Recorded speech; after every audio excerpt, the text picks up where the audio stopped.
Are you struggling for consistency in your sim racing? Does your iRating look like a roller coaster? If so, we have good news for you. The way to get more consistent is to first understand what you're doing differently than the professionals. And VRS is the answer. With our competitive subscription, you will have the telemetry, setups, tutorials, and everything else you need to fully analyze your driving. Our data packs and the ability to compare your driving with the best in the world will show you exactly where to adjust your inputs, change your driving line, and shave seconds off of your lap times. And our powerful and precise Direct Force Pro wheelbase and precision pedals are being used by some of the world's best drivers. All these champions agree that VRS hardware is not just the best on the market, it's also priced well below the competition. So if you're looking to upgrade to direct drive and the best pedals in sim racing, VRS is your answer. If you want to get better, get faster, and make it happen sooner rather than later, you owe it to yourself to find out why so many people are switching to VRS. You'll be so glad that you did. Visit www.virtualracingschool.com and learn why the best use VRS.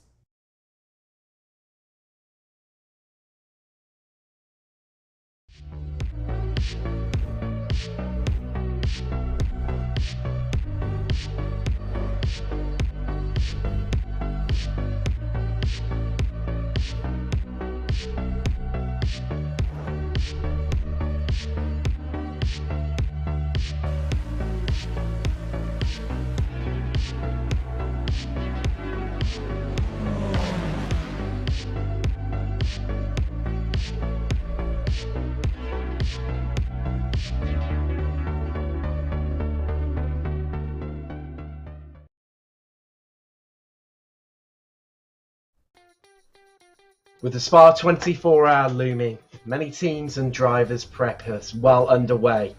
And like any 24-hour race, it will be tough, grueling, dramatic, with teams either celebrating in jubilation at their result or commiserating in what could have been. But what better way than to get your eye in the game than here at the FindingSpeed.com Spa Sunday event live on Apex Racing TV and the FindingSpeed YouTube channels, located close to the German border in the rolling hills of the Francorchamps region. Circuit the Spa-Francorchamps, to give it by its official name, is one of the all-time classic circuits loved by drivers and fans alike. I'm Tim Cox. I'm joined by Sam Fitzpatrick, who's wheeling double duty, starting the commentary van, making the magic happen behind the scenes in the virtual production trailer. And coming up for you tonight, we have qualifying, which is just about to commence underway. A few of the drivers just taking to their out laps right now. They've got 3 laps in which to set their fastest possible time, and they have the track completely to themselves in which to do so. Then we're going to head across into a 2-hour race, as I'm sure it's going to be an absolutely epic race, full of drama and excitement. Make sure you're tuned in for the duration. I can't wait for this one to begin, Sam. Yeah, it should be good fun. It's going to be pretty crazy. GT3 cars around Spa, in fact any cars around Spa, is always very chaotic, very strong slipstream elements, and of course we got a lot of strategy, and great to see the drivers being able to get some preparation for the 24 hours coming up next week. Of course, we're going to see plenty of the brand new to iRacing Mercedes GT-AMG GT3. And a lot of the drivers electing to select that as their viable option for the Spa 24, and the field absolutely packed out with those. But we have got a lone Ferrari, 3 Audis, and 3 BMWs just to spice things up and give that bit of variety into the mix. It'll be interesting to see which manufacturer is going to come out on top. Now, across practice, Bo in the BMW and Busby in the Mercedes were top and doing incredibly well, head and shoulders above the rest. It's going to be interesting to see if those two can translate that across into qualifying and lock out the front row. There is one of the drivers. There's Bo in the BMW as he heads up the hill and down the iconic Kemmel Straight. Tarsby hitting the rev limiter in 6th gear before slamming on the brakes and getting the car turned into Lacombe and Moundy. This right-left Then right again, it's going to be definitely a hotbed for drama in the opening laps. Yeah, a little bit twitchy there. Of course, the BMW, notorious for being absolutely epic over the curbs. Been one of the main GT3s that drivers are selected in iRacing and been successful with as well over the recent seasons. And I'm sure it's going to be a large feature as well as the new Mercedes that I mentioned earlier in the show for the drivers. But he heads around Pouon. That's towards Lafanges. It's going to be interesting to see how he gets on. You see, setting a purple sector there, but of course he's the first driver to hit that. So that is going to be definitive. Will it be on a good lap as well? Interesting. When we get some times come in. Let's see, using through the right, left, then heading down towards Stavolo. That really short run. Now, Sam, it's all about getting it right out of the exit out of Stavolo because that really, really impacts the top speed that you can achieve as you head through Blanchemont and throw out the anchor into the bus stop chicane.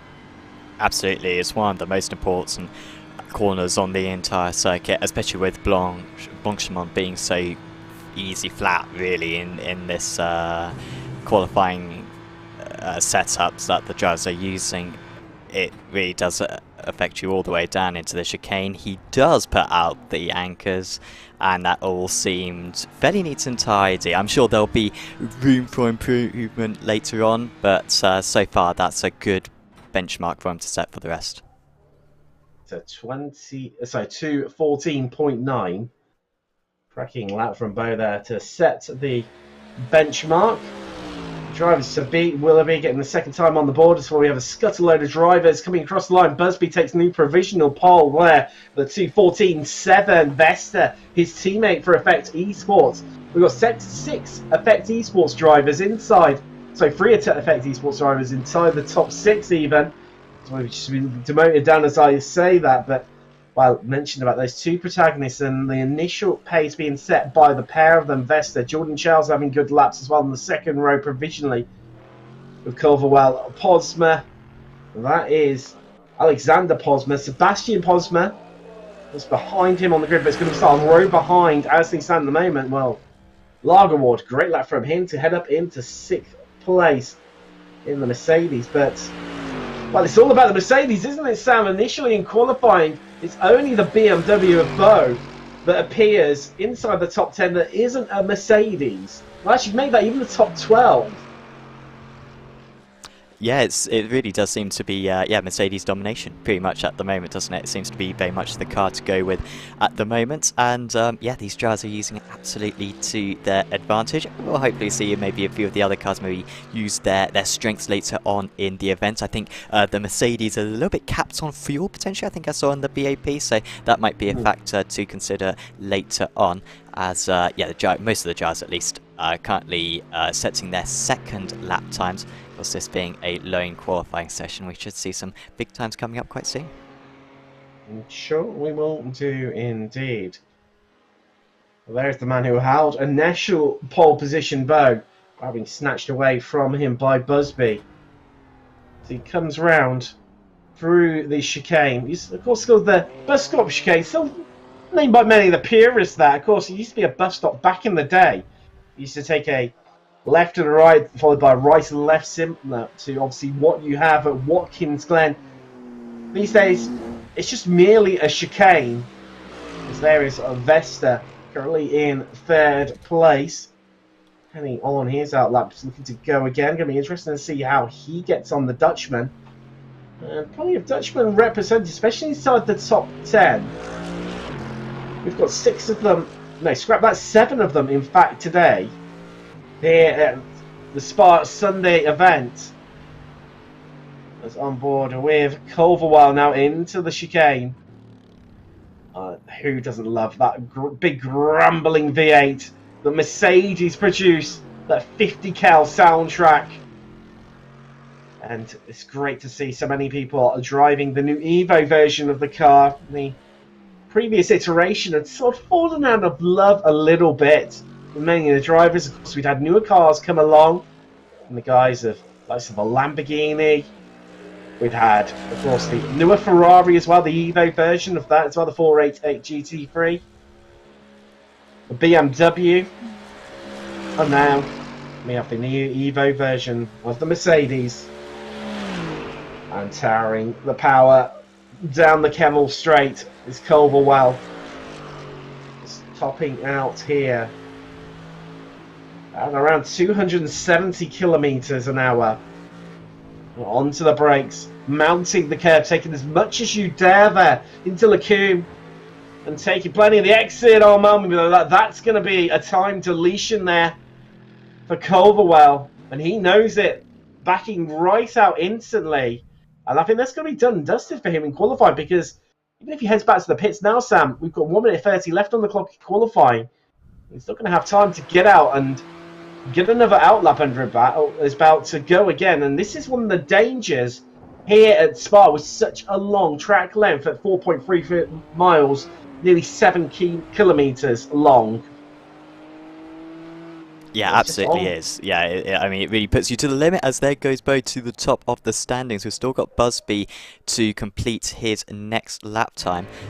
He is, well, that angle will show you a little bit better what's going on. But he is, yeah, going around the final part of the lap at the moment. I think this is going to be his last ever. There's still a few more drivers as well to set times. We've got Roland down the order as well. May also, Crouch just crossed the line. Atkin is also approaching the line at the moment. So that timing tag could change quite a bit in the next few seconds. Has Busby got enough to take back that pole position as Atkin moves to the top 10? Just got himself into 9th place, and there you go. Wow, half a tenth for the second is all that has separated our top two, and Busby clinches pole here at Spa ahead of the 2-hour race that we have got seconds away. McGrath just coming around to complete his final lap. He's yet to set a time, and there we go. That's good enough to get himself up into 21st position. Another one of the Mercedes drivers that we've got here, but McGrath and Wrightsman electing not to head out in qualifying, not to set a lap. They're going to start from the back of the grid, or possibly might even elect to start for the pits. That's going to be an interesting one to see how they handle that. But that is qualifying done and dusted. Let's run you through your grid to mention Busby clinching pole right at the depth there, ahead of the BMW driver Nicolas Bo, the German. Those two are going to show the front row of the race, and as per practice, they've been head and shoulders above the rest, so it's going to be epic battle at the front, I'm sure, between the pair of them. Vespa, he starts behind his teammate Busby on the second row of the grid. He's got Jordan Charles for company. Another Mercedes row, and follows suit a little bit because Colval and Roland both picking up the Mercedes in the third row. Likewise, Lagerval and May, Atkin and Pottsma. That's going to round out your top 10 and the fifth row of the grid. Then we've got Nathan Willoughby in 11th. He's joined by Sebastian Posma, starting just behind his namesake there on the left-hand side of the track. Zakin and Hedgecock, they're going on the 6th row with Crouch and Tehoff, the Gooch and Palomino, and Anne and Regan. They're going to round out your top 20 and the 10th row of the grid. Then through to, we have got McGrath and Mystic, Doxy and Gray. That's going to round out your 20... Sorry, apologies, got another row just looming there. Wrightsman and McGrath, of course, mentioned them, didn't manage to set a lap during qualifying. So we might see those start from the pits or at the back of the grid. All these things, so they're going to actually grid up. They can just spot them in the background there, as that is on board from McGrath. There's Wrightsman, another one of the Mercedes runners. Got a row of Audis in front of him with Doxy Gray. Audi R8, known for being quite pointy, which can be really beneficial to the drivers, Sam, with getting the car turned in, especially once you start factoring later into the race with tyre degradation coming into play, and those tyres coming more and more hotter. Yeah, it could certainly be a factor, and I mean, it's always a balancing act when it comes to these races. I mean, even if you have got a fast car, then you can kind of dial in the maybe a little bit less camber and try to look after the tyres a little bit more, and then of course, if it's the other way around, you can dial in for it to be a little bit faster and maybe use up the tyres a bit more. But well, I just hope that Bo can represent the non-Mercedes quite well in this one, because yeah, it is absolutely dominated by the Silver Arrows at the front, and we'll see if they can stay there. A lot can happen though in the next 2 hours, and I think we've got a good race in store. I'm sure we have indeed, and like I say, Sam, a lot can happen. I'm sure it is going to happen as they come around the chicane. Must be taking control of the field. The safety car is in here at Spa. Elected to go late here as let's get ready to go racing for the FindingSpeed.com 2 hours of Sunday Spa. And leaving it incredibly late is Busby there to just bring this away. Apologies, actually, we're using, of course, we're using the endurance pits. Very apt, of course, with being an endurance event. It seems like he's leaving it even longer, but to head out of La Source down towards the Rouge, few drivers elected to weave. Bo cuts across, but we are away. And what a start from Busby in these early stages, getting the jump on everyone around and everyone else following it behind. May's got a cracking start. He's already up 3 places. We come across the top of the hill, through Gradion and down the Camel Straight. Now going early, has that meant he's going to come under threat? And it looks that way because the BMW pulls out to the left side of the track. And look at the storming run he's got on the run down to Lacoon. And Busby has no answer for it whatsoever. Vesta tucking in behind him. He's under pressure from another of the BMWs. That's Edward May, and he's spun. Just caught him in the background. He's being tagged left, right and centre. And Sam, drama already at the start here. And he's retired it to the pits. And Edward May, after a blinding start, it's all gone wrong for him. That is absolutely gutsing. You just want to get through the first lap normally, but that was a big shame. I think there was some sort of tag. I didn't get a good view of it, but that is yeah, a big shame. It takes out a few of our drivers. I mean, Ty Hoff has gained 9 places from all of that. He must have managed to just be able to slalom his way through the mess there was at Les Combes, and he's taken full advantage of it. But there's already quite a lot of field speed. He's some 5 seconds behind, and he's up in P7. Just I see him there. The Mercedes runners. It's only the BMW of Bo now that's inside the top 10 that is not a Mercedes. There is our leader and already opening out. Bit of an advantage here. Of course, another driver getting a good start was Phil Regan. He's up 7 places. Another of the Mercedes riders, and Palomino as well. He's up 8.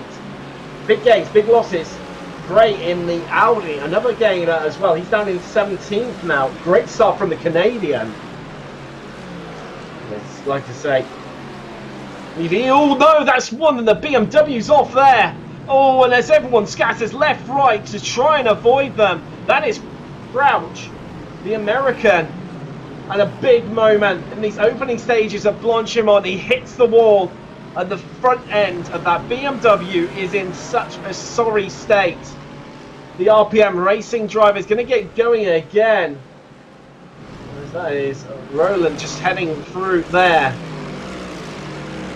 See battles in these early stages, up and down the field. The field still tightly compacted. A couple of gaps starting to emerge.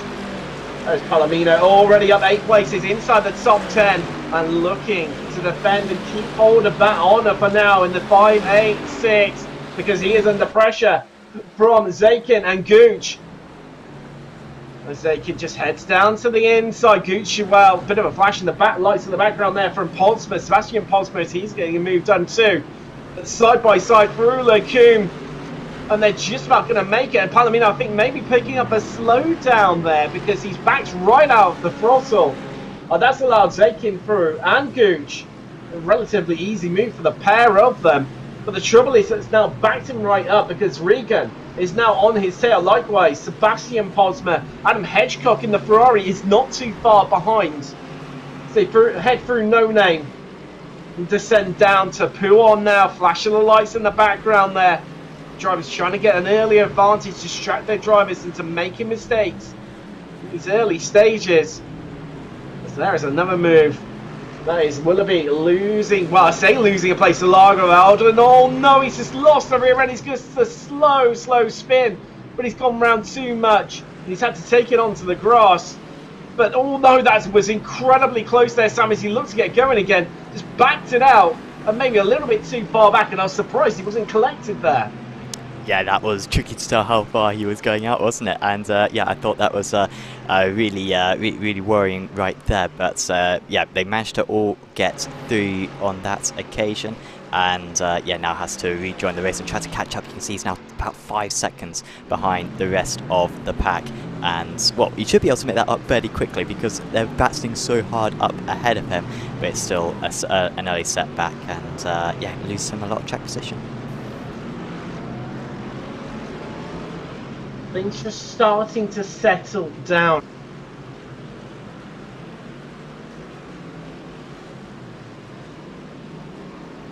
As we see Palomino just head through there. We're getting through Lacombe relatively safely. Now, a bit of a reminder, the drivers do have one fast repair at their disposal here today. That's going to come in handy. If they encounter any damage, they will have to obviously pit stop due to fuel limitations. There's a move going on in the background there. Vesta and Jordan Charles having a right ding-dong into Lacombe. Vesta just holding on to that third place for now, but all this battling means that the top two are getting away from them. The only slight bit of comfort that they do have is Atkin and Tyhoff behind them aren't close enough to try and take advantage of this scrap. Although that's Busby, he's had a bit of a off spin there through No Name, and that is disastrous for him. He's going to be absolutely fuming by that one. And now Bo has a comfortable lead, 2.8 seconds clear at the top of the field. Now, when you have a bit of a mistake, as we've seen so far from a couple of our drivers, Sam, it's all about just collecting yourself up again, just getting back in the groove, not letting it affect you too much, and getting back on track as quick as possible in terms of your mental state and being focused. Yeah, you can't let those things get the better of you. Unfortunately for Busby, it's not too bad, but I mean, he set the fastest lap of the race on the previous one. He was absolutely flying along, and then of course that has really hampered his opportunities. Also, this battle going on, this Hedgecock versus Posma. Posma actually down 2 places from his race start so far, and yeah, he's still battling right now with Hedgecock. Very experienced driver, but he's not experienced enough to avoid the wall at Blanchemont, and that was a hard hit for the British driver. And look at that, he's almost Herbie style on the wall right there. That is going to require a fast repair, and will probably require him to come into the pits in extra time potentially during this race. It's all gone wrong for our lone Ferrari in the field. The Altitude Esports driver, the only bit of luck that he's had is it's happened right at the end of the lap, and struggling to steer to get it into the pit lane, and I can't see a body panel on that car that does not have damage to it. It's in a right old royal sorry state right now. You see crabbing down the pit lane. Absolutely gutting for him. Oh, what's been going on, Bo? You just briefly saw him there, our leader. Nearly 4 seconds clear of the field. Vesta, he's in second. Was Busby only this time a lap ago? At least it's still a result for effect. Esports. But Lewis Jordan Charles, what can he do? May feel a little bit ganged up on here, but with all Mercedes, they're going to be strong and weak in exactly the same part of the track. That's the beauty of BOP, balance of performance, where it allows all these different cars with different engines to compete on a level playing field week after week across the globe. It's one of the most popular series going. That's really sort of, since it came along, it's just grown from strength to strength. You can see it regularly, even has its own game now, to be fair, and heavily popular within iRacing, whether it be the GT3 Fix, VRS Sprint, or the Endurance Series. There's always lots of participation going. So they head around Blanchemont. Have a full chat. Oh, skimming the curves on the exit, and Vesta under pressure from Jordan Charles. Electing just to sit behind for the moment, the Brit. And that could be the right move, because going too early can really cost you dearly, because it's all slipstream. Right, the exit of La Source, up the hill, down the Kemmel Straight. That's Culverwell, another one of a Mercedes drivers. Just going to hear that quite a bit. today. The man from down under already he's dropped a couple of places. But everyone else around him remaining pretty stagnant, with the exception of Tyhoff, who's already up 8 places behind him. Could call him the Flying Dutchman, one of the start that he has made. Bit of a damage to the front right corner, but we mentioned about that slipstream up the hill, down the Kemmel Straight, and that is what Jordan Charles is trying to apply right now. Vesta defensive to the inside. Who's going to be the last of the late breakers? You see the noses dip down there, and Jordan Charles hangs it right round the outside there to take second place in spectacular fashion. Vesta fighting back here, but the move is done and dusted. Oh, what a great move from Louis Jordan Charles there, Sam. Absolutely spectacular. Yeah, that was a really good effort. Had to work hard for a few laps to get that move done. However, I can't help but feel like, do you necessarily want to be ahead? Do you actually want to have the draft save a little bit of fuel in this period of the race? Maybe make that one-stop strategy a little bit easier. And, well, maybe you don't necessarily want to be in that place right now. So I'm seeing a little bit of movement for some of the drivers in the midfield, but I think that's just a bit of a connection issue. And also, apologies to any of the paints. They should all now be working, hopefully. So a little bit of apologies for that at the start of the broadcast, as I think we have an issue for Alexander Gray. Oh, no. He's got an excellent excellent team name, I will point out. You can read that for yourself. But he's now outside the top 20. You could say it's great, the team name. Well done. Is it too early for puns, Sam? I don't. Well, it's never a bad time. I mean, like you say, he had an absolutely blinding start. But he's still, after that spin, up an incredible 3 places in the Audi R8. But the Canadian are down to 21st for 50 Shades of Greatness Racing. And now needs to get his head back down because he's also 1.8 seconds behind two McGraths in front of him. Coy McGrath in the Audi, Kenneth McGrath in the Mercedes. Coy having an incredible start. He's up 7 places. As we see, Gray coming under a bit of pressure now. Zakin, one of the drivers, is caught up in early action. And out of the bus stop chicane. The run down now towards La Source. And who's going to get the best exit out of here? Up the hill. Absolutely epic angles that we have provided to us here, Apex Racing TV, in terms of the production. You see the different cars playing out. Screaming V10 of the Audi, the grumbling V8 of the Mercedes. And here we go. It is game on down the Kemmel Straight. Gray does not go defensive, electing to stay wide. We've seen that work. There's Doherty making his way through. Lacoon. And that is the move done there from Zakin, the Frenchman, now up to 21st.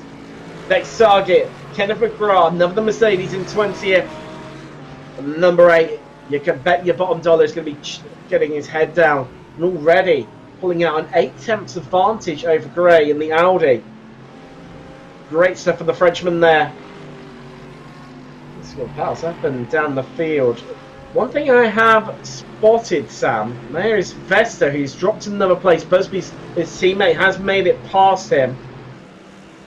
It's that I tell you what, Bo, our leader for SC Racing, the German in the BMW, started to rack up the off tracks, and it's so easily done here at Spa. Absolutely, it's not as tricky as it used to be. They did become a little bit more tolerant a few seasons ago. I think maybe even a couple of years ago, in fact. But it is still quite easy because you can still go onto that tarmac areas. You're still going to find pace out there, and so it is always a matter of controlling that. And I think once you get into the pro drivers in the 24 hours, they'll be using those 100 instants that they've got to spare. You don't want to necessarily leave them on the table. You want to be able to use them almost as like a bit of a boost button, if you possibly can. And yeah, that might be what we see in the 24, and maybe what we see tonight here as well. But yeah, you don't want to use them up too much, otherwise that can be really debilitating for your driving, especially when you're using the endurance pits, because the drive-through is very, very long down that pit lane. So you say they're trying to find some pace. Do you think actually they're trying to find some speed? You're on fire tonight. But we're only quarter of an hour in, Sam. That's 2 down already. Well, stay tuned to see how many I can rack up across the next hour and 45 minutes. There is the lone Ferrari of Hedgecock. Wow, a great start undone from him with that contact to the wall. In 24th now for Altitude Esports. Sucking through as we've got battles up and down the field. South Korean, Timothy Ann. He's got Davey Reitzman, another of the Dutchman in the field. In the Mercedes, right behind him. So they head through a no name. Just a run down to Puon now. That's where it gets tight, technical. One of the places you can pick up the off track so easily is that point there, as we see.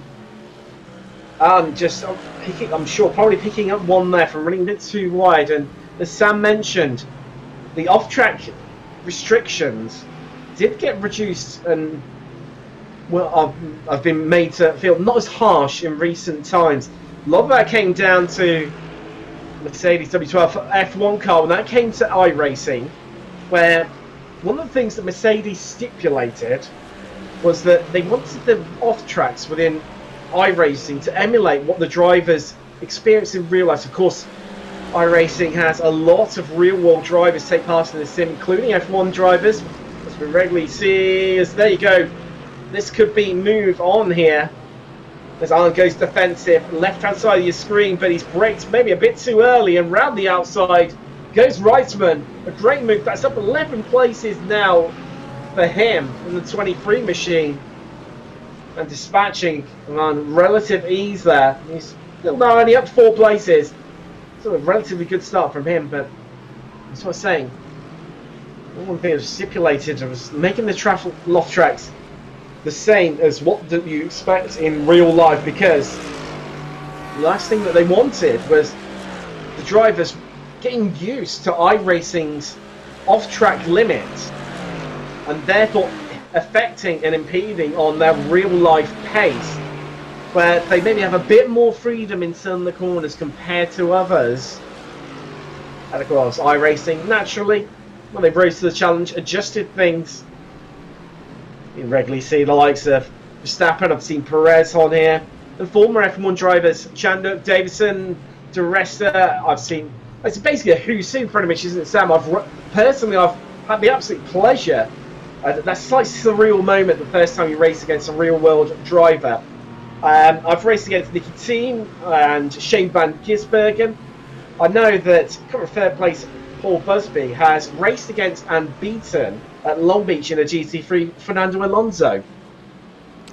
Well, that's quite something. I mean, I remember annoying Nicky Team a lot in like a prototypes and GT race. Oh, as we got alongside here, is this going to be a change of position? Yeah, that's miles off the circuit there for Doherty, so he drops behind Willoughby there, who I think had issues earlier on, didn't he? Did Nathan? So he's down 5 places from his start, and now they've got Roland right behind. He started up in P6, did Roland. So Doherty's kind of around some very quick drivers. I think Chris Gooch has had a problem. Look at that. Now, it would be great to get a replay of how that one happened. I'm not quite sure if I'm going to be able to find this one, but yeah, right.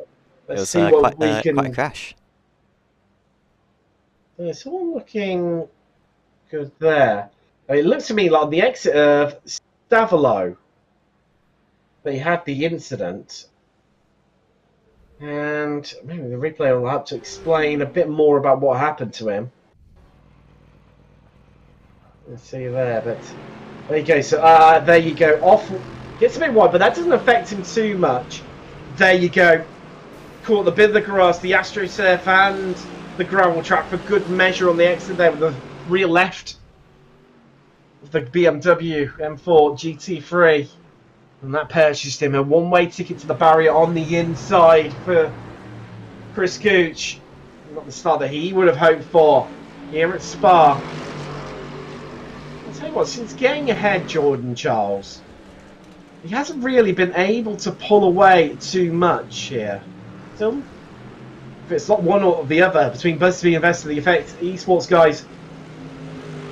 Still staying onto his stale, but all this is going on. They're just witnessing Bo pull away lap after lap. Last lap alone, the only driver in the 216s with a 216.64, whereas these guys were lapping around about the 217.2 mark. So that is the difference in pace that we're currently experiencing. 0.6 of a second. And that is why Bo has got a 7.2 second lap after only 20 minutes of racing here at Spa. There he is, the SC Racing driver, all in a little world of his own. But I mean, Sam, this is a bit of a tricky one, isn't it? Because you still have to remain laser focused, because one little mistake and it can be so dear. Because in a lot of the places here at Spa, the walls at the track, as we've already witnessed, are quite close to the edge of the track. It's that old school circuit vibe that Spa still inherits from its history. And it's so easy to lose that big lead as much as it is to keep it. Yeah, it's a super tricky circuit, this one can be. Yeah, that's why it's got sort of the reputation that it does, and yeah, going to be really tricky for him to hold on to this one. But he would have done so many practice laps, I imagine, have all these drivers in fact, and so they should have a better opportunity at being able to avoid any incidents as they go round. Yeah, of course, if you're prepping for the 24 hours, this 2-hour stint, this is what you're going to have to do a few times, as these guys are getting very unnecessarily close. I wonder if this is getting a bit personal. They're making contact down a straight, which is never a good thing, and they're losing each other heaps of time. And this is Anne versus Willoughby. I think that's Anne just confirming that move. Willoughby now down 4 places when it starts. But this is iRacing versus Effect Esports. It's not going to be over, and also Roland is catching up to these guys hand over fist. He is, isn't he? You see the different lines there. So they came across the top of the hill. Blanchimont. So not Blanchimont. Completely wrong part of the circuit there. Radion even. Ending it on. There's Willoughby up the inside onto the brakes. Oh, bit of contact there. It's love tap from the rear man. Luckily the two drivers have not making contact, and then Willoughby just slowing up, it seemed, on the apex to keep hold of that position. The flash of the lights from Roland, who's now right in the fight with these two, but they need to be careful because Doherty, the Irishman in the Audi, is closing in too and looking to join in this fight. And a little bit of aphthous there, maybe, where Willoughby not overly impressed from that bit of contact from Anne as they turned into the corner. Yeah, that was... Oh, as we got another instant duet here, driver off the circuit. I think Lagervard has just had a crash, or has he just disconnected from the session? Yeah, I think he's disconnected, Sam. I think, unless he's had a bit of an incident. Oh wow, he has had a big incident there, Sam. That's on the run down to Lafanges, I believe. Or no, that's on the exit Sablo. Yeah. Wow, that's okay, why he's this disconnected. Should be a little bit better, this one. Oh, he's way off. Caught the gravel. Wow, caught the gravel on the outside. Seven spinning. The Aventis Racing driver making full head-on contact with the barriers on the left side of the track for him. Right side of cameras, and this is race done, Justin, and he joins the list of retirements here, which we've already had. We lost Gooch on lap 7, Hedgecock on Lou Ferrari on lap 5, and May on the opening lap. 2 BMWs gone. And I think Phil Regan, I think he's had a bit of an incident, Sam. He's been dropping a few places. Hand over fist. Oh, that's at La Source, isn't it? This is, I'm guessing that the XZ Racing drivers just lost the rear there. They've got a bit too excited on the loud pedal getting out of the corner. We're going to see here. So all looks good for now. Not under much pressure. Turns in and round goes the rear. Of course, there's that little bit of a dip on the apex of the circuit, and it's so easy to get into that, and it just unsettles the rear, and Megan just showcasing exactly what happened. And now he's coming in the pressure from Kenneth McGrath as well. Yes, yeah, the two of them are extremely close to one another, and yeah, McGrath versus Zayakin right now is this battle. That last lap, Zayakin 1 second faster than his rival. In fact, he was pretty much faster than everyone up to P3 was Zayakin on that last lap. He's absolutely racing along. Qualified P13 did the French driver, but he now finds himself over 40 seconds off the race lead. And once again, we see another driver just run a little bit wide through P1. It's so easy to do that on the first part of P1. It's so easy to go a little bit wide. It messes up your run through the second part. You have to lift out of the throttle as well, and that can be yeah, really costly for your pace. And they seem to have got through it all right though, Grass, despite losing a little bit of time.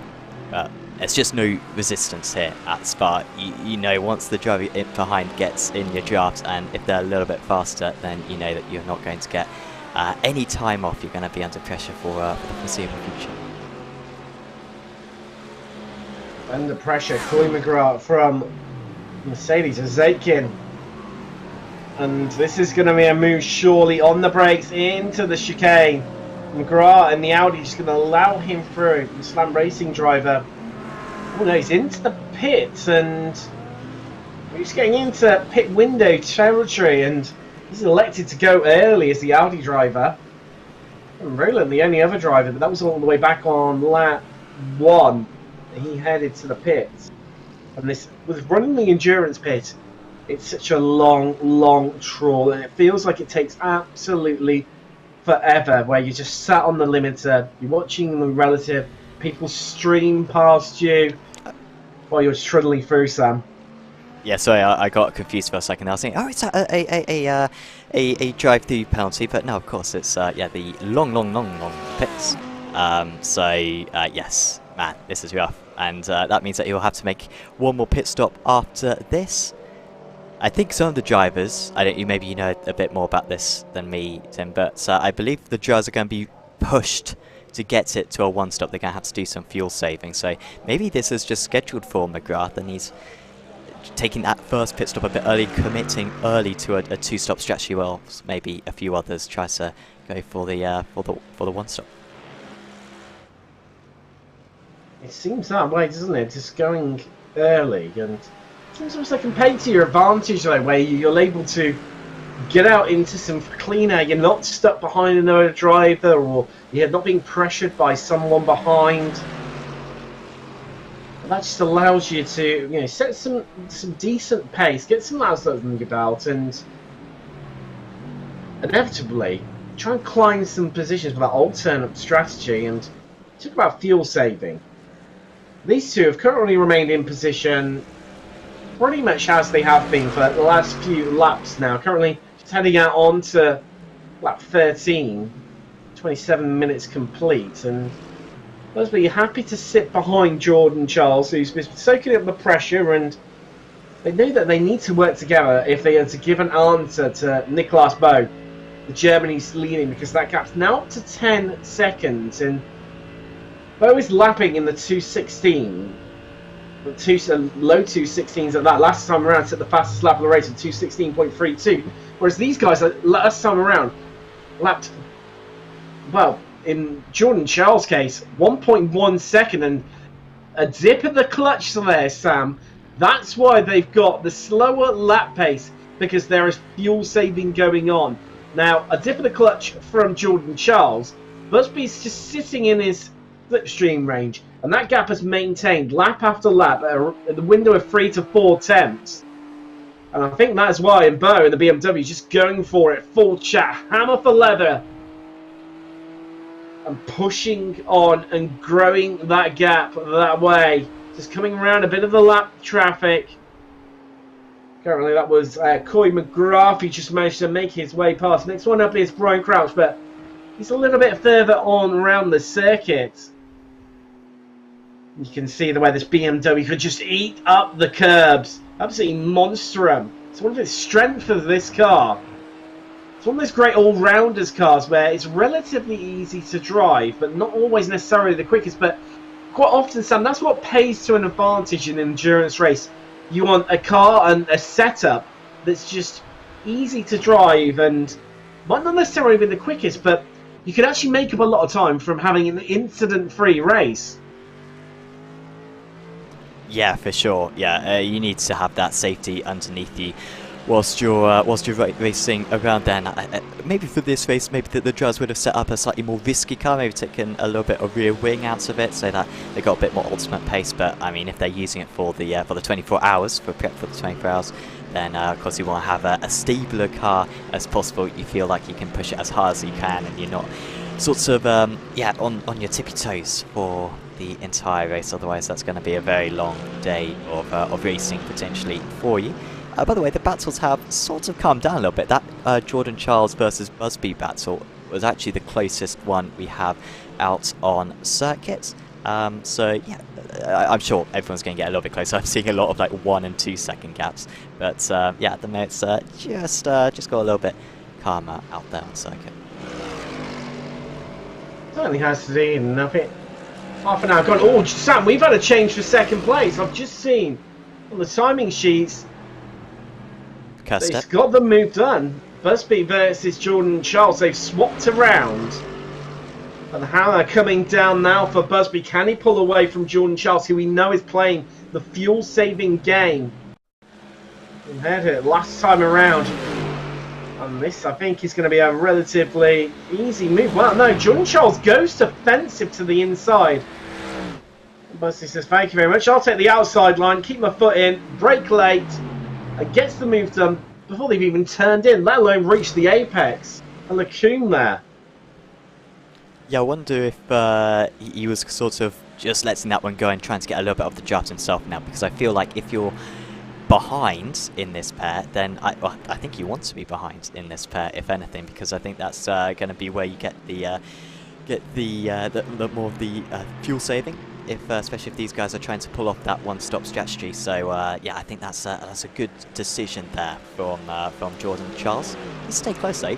Gap's gone up to 5.5 tenths of a second. Of course, now you've got this next sorts of minutes of the circuit where you've got 2 braking zones and 2 fairly easy corners, fairly low speed at least, and then just a bunch of massive long straights. So this way you can toe back up, and yeah, the gap comes back down to just 3 tenths of a second as Bo out in the lead sets the fastest lap of the race at 2 minutes 16 dead. I'll tell you what, these guys behind, they are responding because their lap times have come down. They've both crept into, well, I say that, last time around they were 2:16s to cross the line to complete a new lap. 2:17s for the pair of them. Good second still off the pace being set by the man in first, Bo, the German in the BMW. There is Tyhoff. We're up 9 places. He's having a cracking race. He starts off a train of 3 Dutchmen, all in Mercedes, with the 2 Posmers, Sebastian and Alexander, behind him, respectively. There is Willoughby. One of the best starts to the race, but has climbed back up through the order. Big shout out to David Retzmer, because the Turtle Sim Racing driver is up an incredible 14 places, a highest position gainer. He's in 11th. Great drive from him. Phil Regan, he's had his own issues and contact with the water bar. So no, a spin even. So the source. So I think something happened to Darren Doherty He's out just gone on into the circuit. pits. Yeah, Oh, I but see he that. did crash as well. So no. yeah, I've just seen that one pop up red. Here we go. No, down into the Crash bus coming stop. into the pit stop. Sorry for interrupting there, but that's what I can imagine. No, he's all right. I think it's just he was going so slow that's just triggered our screen. But I think he's actually all right. That's okay, because he was having an absolutely great race with the Irishman. And beginning that long trundle down the pit lane. There is Johan Palomino, the Spaniard, up 8 places into 10th. He's on a cracking race, and here's another driver. He's had a bit of commiserations. Alexander Gray, Canadian, had an absolutely blinding start. He was one of the guys who really was able to make hay while the sun was shining, while May of Boosted Motorsports was having his half spin down between Lacombe and Malmedy that sent everyone scattering left, right and centre. He was able to just progress through the field. Then, of course, his only issues is sitting back down for the yo-yo racers. Oh, near contact between the Mercedes. They fly through Bunchemon, and that is not a change for place, but it's getting incredibly close. No, sorry, it is a check. Apologies, it's a change of place. That's Retzma. So Retzma now inside the top 10. Only just he's in 10th place, up 15 places. That's right, 15 places. I bet it's fans of patterns. That now makes it 4 Dutchmen in a row. Tyhoff, the 2 Posmers, and Retzma joining them, all in Mercedes. Another the Spaniard of ST Racing, Johan Palomino, down to 11, still up 7, sorry, which is still a cracking result on the 586 machine. They were just cracking, epic sequence of corners there. Through Rouge, Radion, you can see he's gaining. Are we going to see a move? No, backs out of it. Bit of fuel saving coming into play. Strategy definitely at the forefront of our drivers' minds here. These early stages, run a quarter of the way, which is over a quarter of the way through the race here. 16 laps completed. 35 minutes out of 2 hours. Bo leads from Busby in second. Jordan Charles in third. These two swapping places, but that gap remaining constant. Vesta, after a good start from him, he remains in fourth as... Ooh, what's this replay going on? Oh, no, surely not an incident for Gray again. Is he heading into the pits, maybe? It's just been enough to trigger it. Apologies. No, that's... Oh, right, it's better we check these things out because then miss it. Nice, okay, so he's headed into the pits, so that's... We're going to begin the long trundle down the pit lane for him. So, Vesta, he's fourth. Reese Aiken had a relatively quiet place, but at 4 places into fifth. Good result for him. Likewise, Cam Coldwell of Sim Racing Grid in sixth. Drops 1 place, but will definitely take the quieter race for him. And then begins the quartet of Dutch drivers from 7th through to 10th. Martin Zijhoff of T-Pos Racing up 9 places. His teammate Sebastian Posma behind him, and then Alexander Posma. These two up 4 and 1 places respectively, and then David Reitzman. He's on an absolute flyer right now as the Turtle Sim Racing driver. He's up 15 places. So on the last row of the grid, it's hauled a Mercedes GT-AMG GT3 Evo all the way up into 10th. An epic drive from him. Definitely going to be one of the names to watch out for coming to Spa 24 with that sort of performance. Behind him is Spaniard Johan Pellegrino up 7 places into 11. Willoughby off to that half. That spin early on cost him dearly. He's managed to recover back up to 12. He's down 1 from where he started in 11. Kevin Rowland, ST Racing, he's in 13th. Again, one of the drivers who started further through the field. Not having the best of starts that he could have hoped for. Zakin of Impulsive Esports in 14th. Phil Regan of XZ Racing, he's recovered up to 15th. Kenneth McGrath, Snowman Racing, 16th. Mystic of Mystic Turtles in 17th. Roland, I'm not sure, Sam. I think he's had a bit of an issue out on track because he's jumped straight to the pit. Oh, wow. That is a big incident, a big amount of contact there. Oh wow! Oh wow! So I'm trying to find the starts of this one. Not sure if it's the oh, here we go. I think we're going to have it. I think he went off the track and went on the track a few times on this one. Roland, it's absolutely huge. This couldn't happen really nowadays as well. There's a bit more runoff there, albeit maybe around this part you could. Is that a hardware failure? And he nearly does a perfect Fast and Furious style barrel roll, but unfortunately he didn't quite land the landing. So there was a good effort there from Roland. I imagine that was a hardware failure or just a lack of concentration, maybe looking at his HUD or something, looking at fuel calculators or whatever, and yeah, got distracted down the straight.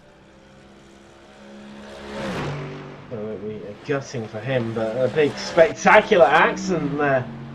Rouge and Radion. See Mystic there, Mystic Turtles ready for the order. Timothy Ann, he's in 17th. Alexander Gray, great start from him as Ty Hobbs into the pits. That's allowed the two Posmers to get ahead of him. You imagine a Wrightsman will follow through. You're looking at around about just a transition through the pit lane here. About a minute and 10 seconds. It's a long drive. And he's taking his pit stop, which he's well in the window for now. He'll be stationary for about an additional 40 seconds. So you're talking about a best part of a lap here, Sam, to get in, take your pit stop, and head out again. Because Kenneth McGrath, he's in as well for 15th. Snowman Racing. There he is, beginning his long journey down the pit lane. Kevin Rowland, of course, we've seen. That's running through completely the order. We've got Crouch in 19th, the highest, well, the second highest of the BMWs. That's Bray being the highest of the Audi runners, and the first of the non-Mercedes drivers, other than our leader, Nicholas Bowe. Just coming round to, I think that might be Darren Doherty. There's Alexander Gray. Brad Crouch, RPM Racing in the BMW, he's 19th. Darren Doherty of XZ Racing in the Audi, he's 20th. There he is. So Kevin Rowland, he's in the pits right now in 21st. And then it's into the retirements. Coy McGrath slammed Racing. We lost him on lap 15. Johan Lagerveld, we lost on lap 9. Chris Gucci, Mystic Turtles, lost him on lap 7. Hedgecock, the lone Ferrari of Altitude Esports, we lost on lap 5. And May, we lost of Boosted Motorsport in the BMW on the opening lap. Unfortunately, we've lost most of the non-Mercedes runners here. Bit of a gutting one for that. Let's see a bit of an underdog fight and to disrupt the status quo. But Ty Hoff, he's just heading out of the pits right now. Kevin Rowland, I think that may well be potentially a retirement because he's still stationary in the pits. Also mentioned that drivers do have one fast repair available to them. So there is Ty Hoff heading out. Now, when he came into the pit, Sam, he was in 7th. He's now coming out in 19th. And it was not a slow stop either. So I think that's just showing just how long that you are stationary, the large amount of time that you're going to be losing here, not only today, but come the Spa 24, especially for those drivers who may be watching this tonight and have not taken part in the Spa 24 and maybe a bit newer to iRacing as well. Yeah, I mean, just for a reference, I think he was around Posma. There's Posma. He's like, yeah, he was headless. So he's absolutely miles ahead. So yeah, there's Seb, and then Culver.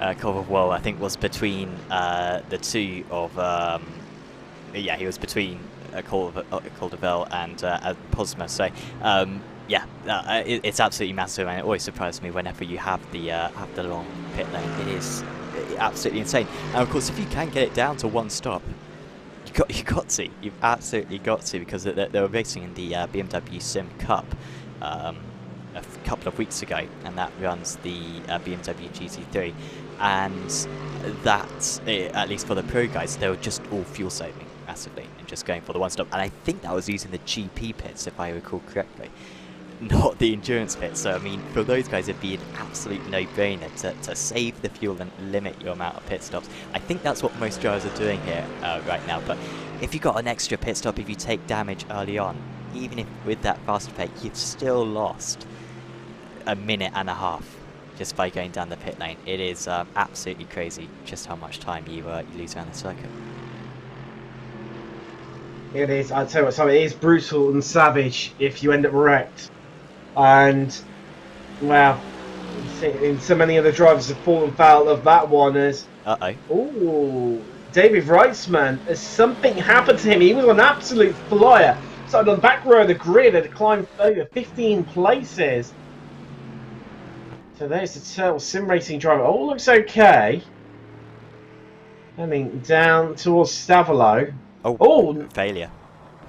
Big failure or something. Just didn't turn it. It was weird, Sam, because it didn't seem like he was carrying much pace as he was heading through Fanges. And then all of a sudden just turned in and the car didn't stop and carried straight on. Horrific amount of understeer for him. I'll tell you what, I think something's happened to Kenneth McGrath as well. Looking at this. Currently he's down in 15th place. As Reese Aitken under pressure from Cam Culverwell.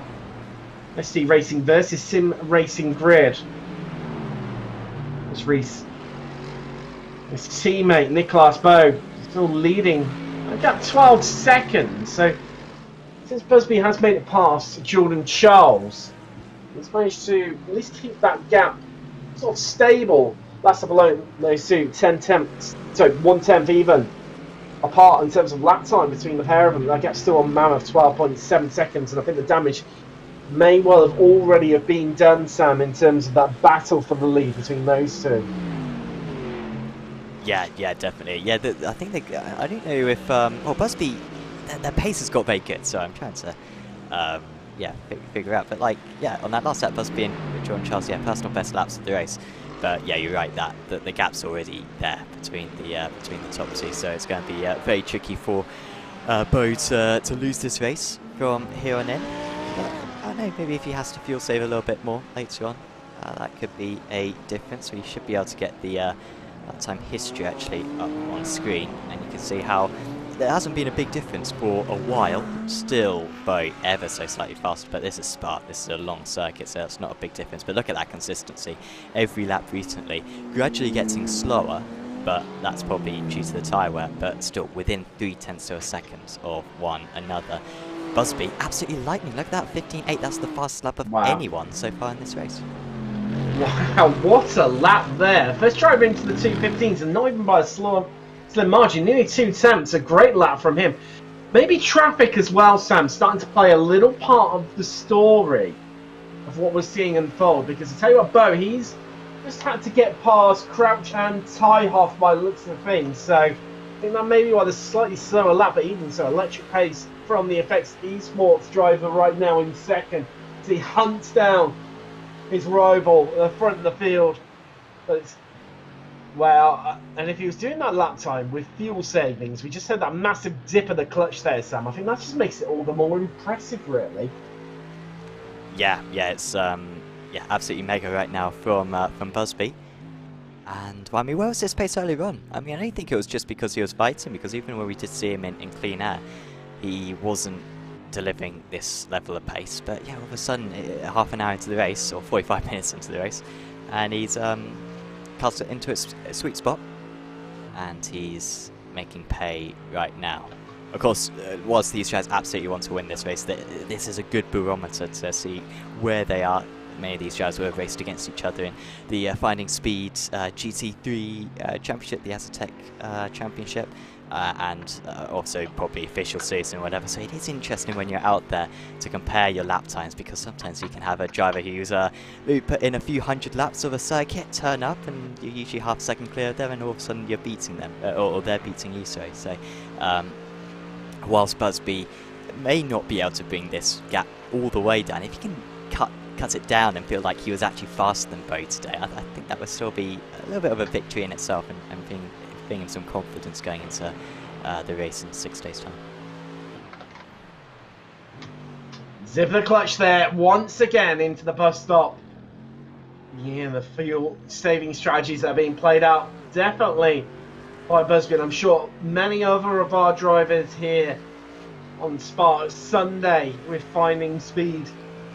And let's give them a bit of a shout out to them. They're FindingSpeed. They're an iRacing and YouTube content creator who provides broadcast community races, leads, how-to videos, and coaching for iRacing enthusiasts. You can learn more at FindingSpeed.com. Now, in tonight's race, drivers will be using the same cars and, of course, the same conditions as the first 2 hours of the iRacing Spa 24, and of course it's providing a perfect ground for the teams and drivers to test a full double stint ready for the real event next weekend.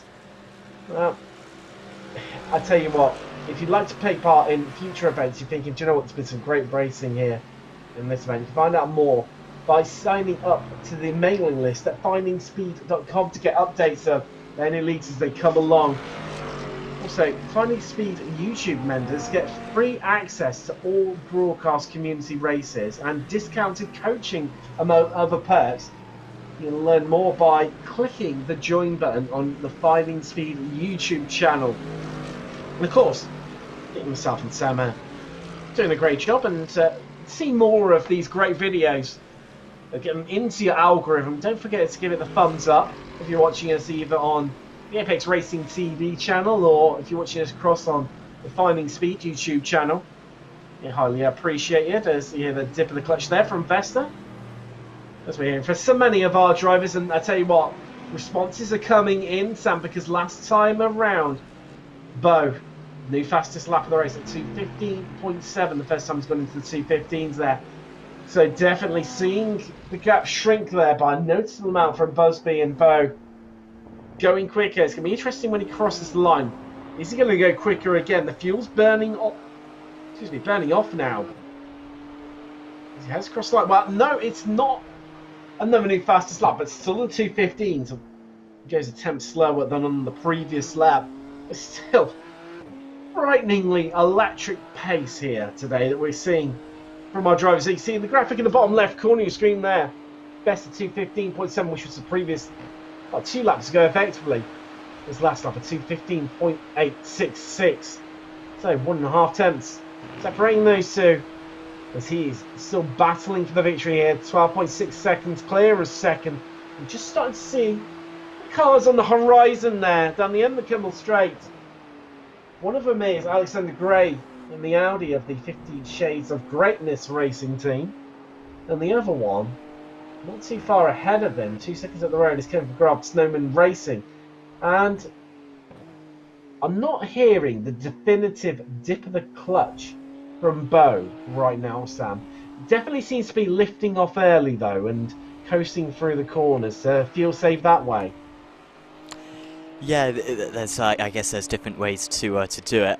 There's no short shifting. I think a lot of people who may be familiar with real life motorsport would kind of associate that with saving fuel. But at least as far as I'm aware, it's all down to your throttle input. So actually, short shifting is actually going to hurt you because it's going to compromise your straight line speed, and you're going to spend longer time on the straights and apply more throttle. So yeah, it is mainly that lifting and coasting. But yeah, of course, if you're coasting, not necessarily with your throttle just coming off or the clutch being dipped in, if you are also carrying the speed instead, just extending the braking zone slightly, then that could work as well. So well, we're going to find out in about 8 minutes time really what's going on in this race. I mean, if Bo can't make it to the hour mark, or at least not get close to the hour mark, then Busby's obviously the overwhelming favourite with that long pit lane. That's going to be absolutely pivotal. But yeah, if they can both get to sort of 58 minutes or so, that's another 4 laps, then I think they'll both be then the race will probably stay about similar to what it stands at the moment. Tell you what, these two haven't really left each other alone for most of the race. Atkin and Calderwell. The Brit versus the Aussie. There's going to be no love lost there in terms of the 2 rival countries. It's like the iRacing's sim racing equivalent of the Ashes being played out live here on the FindingSpeed YouTube channel and the Apex Racing TV channel as well, because definitely maybe some slipstream fuel saving going around for Caldwell. He sat behind Aitken for the entirety of the race. We're now currently on to lap 24. 53 minutes nearly completed. And there is a Noah Pitter. That is Willoughby. He is in. It'll be interesting to see how Tyhoff has gone. He was one of our early pitters. And obviously, due to the length of the pit lane, we know it diminished massively. He headed all the way down to, it was about 19th at the time. He's now up to 18th. We'll see how that one plays out. And I've got to shout out as well the real respectful racing earlier from Darren Doherty in the Audi of XZ Racing, where he saw these two coming through, nose to tail one another, and just pulled out the way. Knew they were quicker, didn't want to get involved, and just allow them to breeze by. Funnily enough, it was on the exit of No Name, which we're just about to see now. It was very kindly done. Big shout out that. Would you love a bit of respect and, being kind to one another out on circuit and not get involved where necessarily maybe shouldn't do, especially when you're a lap down and you've got 2 guys who are fighting hammer and tong for a position. Yeah, it's really good to see, and of course, when your race is very much compromised, then it can be a little bit easier to give up those positions compared to, say, if you were, in your own battle. But you still got to have a wise head on you, and it is good to see that. And of course, this is a very good, very well-mannered league as well, very good community. It's the FindingSpeed community. Like I was saying earlier on, many of these drivers would have done plenty of races against one another in the past. And so over the course of that, you can really gain some respect. Sam, As I think something's happened to Ty Half, and I hope he hasn't brought the curse to commentate on him, because he's leapt straight to the pit lane. I think he entered the pit lane, but we're going to find out. There's a bit. I mean, he hadn't stopped that long ago. Just what sort of threw me, really. I wouldn't expect to see him in again. Well, Sebastian Posma and Alexander Posma, they're both in. So yeah, he has just headed in. I mean, a little bit unexpected, really. I mean, he had that stop earlier, and I thought that was him done and dusted, but that's really compromised his race as he gets down into the endurance section of the pits. It's the Grand Prix section at the top of the hill there. I'm curious as to whether this is a drive-through, perhaps, because you're right, he's already It would pitted. make sense, Seb. Sorry, I called you Seb there. You say so many You're comments too as well. kind. I'll take that as a compliment. I think that he is just going straight through, isn't he? So I think this is a drive-through penalty. Well, I did wonder, because, Sam, in terms of the instant limits for the drivers here to incur a drive-through, they're allowed 17 incident points. Now, for those, again, who are maybe a bit newer to iRacing, what is an instant point? How many do you incur? What for? Well, if you go off track or just out of track limits, you incur 1 incident point. If you make contact with another car, that's 4 incident points. If you spin, lose control of the car, that's 2 incident points. So that's how you incur them. And a lot of the drivers, they're going to rack them up through track limits in violations here today at Spa. There's got a lot of drivers into the pits. We've got the 2 Posmas who mentioned, Zykin, Mystic and Arn, all in. You see them where the stage they're at in on the pit lane, or actually in the pit box. Notice where they've got pit on the turn left-hand side of the screen, or pit lane. I'm just having a look right now. I think Willoughby's had an incident because he's not actually in the pit, Sam. So it's not one that's been triggered. As Jordan Charles, he's in from 3rd right now. And clearly, and Vesta from 4th, he's in 2. Hive of activity out there right now. New fastest lap popping in 2 from Bo, our leader at 2:15.5 dead. I mean, rounding up ever so slightly on our timing sheets that we have in the background here in the commentary booth. Definitively a 2:15.495. There's Atkin in, Palomino in. Many drivers not able to make it quite up to the hour mark, Sam. And although they're definite full saving, just maybe not quite enough, because the goal is to get as close to and ideally as much over that 1 hour mark as you can. Yeah, they're going to have to make another pit stop. We wait to see if Bo and Busby can get as far enough. They're over. By the time they come into the pits, if they do come into the pits in this, they'll be over the 58 minutes. So you would think that they're going to commit to it, but then, you know, saving an extra lap, because then they've already been saving, would be tough. So very important that Bo is able to complete another lap coming up. And yeah, all those jars coming into the pits. Any bad pit stops? Sebastian Posma had a 1:11 pit stop. So I think he got held up. He was behind his namesake, wasn't he? And now he is 27 seconds behind. So I think he must have been held. I think so. Let's talk about, obviously, those drive-through and penalty limits, obviously, before we had that hive of activity in the pit lane itself. So the drivers are allowed 17 penalty or incident points. Wow, this fuel saving, and then there's what Bo has just done there into the bus stop chicane, and he's in. Our leader is into the pits. Here we go. Has he done enough? Is that going to maintain? It was about 13.5 seconds when he entered the pits. There is the 2nd place driver, Busby. Effect simulation. He pulls in as well. Now, This is where the pit crews go to work. They earn their money. A lot of time can be lost to gain on that race up to the pit limiter line. Palomino's on the pit exit. He's heading out after his tyres and fuel stop. And what is going to happen in that battle for the lead as Culverwell is into... I thought he was going to do another lap. I was getting really excited there. I was saying, oh, he's absolutely nailed this, says Cam. But no, he didn't have enough fuel, because if he had gone one lap further, then he would have been in a good place. I don't think probably in the lead battle, but man, this is confusing, isn't it? Because no one's managed to get to the hour, so are they going to have to two-stop in this race? Well, I'm just sat here debating this in my mind, Sam, because, I mean, it's incredibly close. I mean, you see 59 minutes and 45 seconds when Bo has just pulled up into his pit stop. There is that, he's going to be stationary for about 45 seconds. Plus, then he's obviously got the short run out of the pit stop. You see the second place driver tucking in, actually just in front of him there, just behind the Porsche 911 safety car that you see so often within iRacing and road racing, definitely.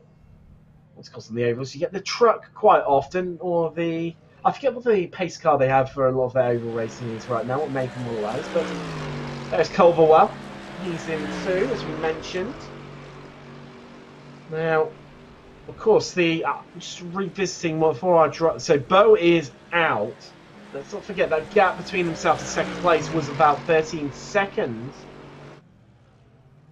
And I think, Sam... Okay, should be going now. Revving the engine up, waiting for it to go. There we go. He's away. 2 seconds longer. It was, wasn't it? Wow, 17 seconds. There's Culverwell. Now, where is Jordan Charles, Sam? Because he's actually... I think this could even be... No, he's just going to head past. There you go. Erosion Rally on. Vesta's headed through. So, Atkin in sixth. Where is he? He's the definitive one who Culverwell was battling with. Oh, this is going to be close because he's coming out on the pit exit, so Culverwell's got the jump on him. But Atkin's going to have all the speed that he's carrying through. Here he comes like a freight train steaming through. But it's not going to be enough. Down the Kemmel straight. Culverwell goes defensive. And this is going to be a change for position, but maybe quite not, as Atkin right round the outside, but just runs it in too deep on the brakes. Culverwell is going to hold on to this fifth place here. And what a move by the Aussie. Pit strategy, but this isn't done and dusted because Atkin comes on the attack once again, but has to back out of it. And there you go, Sam. Pit strategy playing out. Now Culverwell was stationary for 7 attempts longer than what Atkin was. And that is an in-lap of his life that Culverwell has just put in there against Atkin. Yeah, that was absolutely mega. Unfortunately, he hasn't been able to break the jump, but I think now with the superior fuel situation that Culverwell has got, it clearly was saving more fuel in the first stint. Maybe he will have the pace now to start pulling away. And in fact, well, on this lap at least, this has been an excellent lap from him. He's been able to get a few car lengths clear at least. So yeah, this is looking good right now for the Australian driver back to where he started in this race. So just going through the pit stops, that I might be able to show on the timing tower in a second, because it's usually quite revealing as to kind of what's going on out on circuit. Yeah, so some mixture of pit stops, but mainly in the low 42s. And then I'm also seeing Posma about 30 seconds longer. We had Reitzma, which is coming up as 2 minutes 35, which seems a little bit too long. I'm not sure if that's necessarily correct there. Zykin, I think, got a 30-second penalty, and also maybe Gray may have got a 30-second penalty as well, but he's already had problems in this race. So a few speeding penalties out there for Jazz. I think 3 drivers getting speeding penalties during that pit stop sequence. Is that Doxy? One of the drivers, as you mentioned, that he had a good round of pit stops in the belt for him. He's up 11 places into 12. Started on the penultimate row of the grid to the Irishman, and the Irish definitely with him here today. Cards for number 12. He's in 12th place. Disappointingly. Again, fans of numbers and patterns, he's only up 11 places. Can't make it the whole magic 12. Bit disappointing there, but even so, oh wow! Nearly losing it there on the exit of the bus stop. The rear end getting incredibly loose and leery. The Audi R8 doing Audi things there. Now set to come under pressure because that is Phil Regan behind him, his teammate in FindingSpeed, an impulsive esports driver, freshman Ludovic Draken, looming in the background. Dark Mercedes AMG number 8. Up the hill they come. What's going to happen down the end of the Kemmel Straight into Lacoon? Who's going to come out on top? Well, I think they're going to be a little bit too far apart, but that gap is definitely going to close up. I'll tell you what, Doxy's feeling a bit vulnerable here because look at the speed that Regan's carried, and also Rakin. Well, he's lost 2 places on one straight there, Sam. I'm not sure what was happening there with Doherty. We might be able to go on board with Sam, him. I'm wondering if he's got a slowdown because I heard him short shifting out of Malmedy. So he went defensive. Oh, he's not at full throttle there, Sam. It's not just me. That engine should be the 5-litre V10 in the Audi R8 should be absolutely screaming down the Kemmel Straight, and it's not. And I think he might have picked up a penalty, a slowdown penalty that he's just had to burn through there. Yeah, I think you are correct on that one. Because he seems to be back up to normal pace now. So yeah, he seems to be back into this one. Does Doherty, but that's not exactly what he wanted. And well, to be fair, he's still got time to come back. Also, Reitzmer's only just ahead of these guys. So Reitzmer, after that very long pit stop, I was briefly showing, and I will just show again now the pit time for the drivers. And yeah, Reitzman's going up as 2 minutes 35, but I don't think that's legit. But I think he did still lose time, perhaps, during the pit stop sequence, because we did have that line of Dutch drivers, didn't we? And he wasn't that far behind Posma earlier on, now he's 42 seconds behind Posma. He was ahead of both the Posmas, Alexander and Sebastian. Sebastian's lost time during the round of pit stops. Willoughby and Filomeno have both got the jump on him around there. And not really alternate strategies being played out.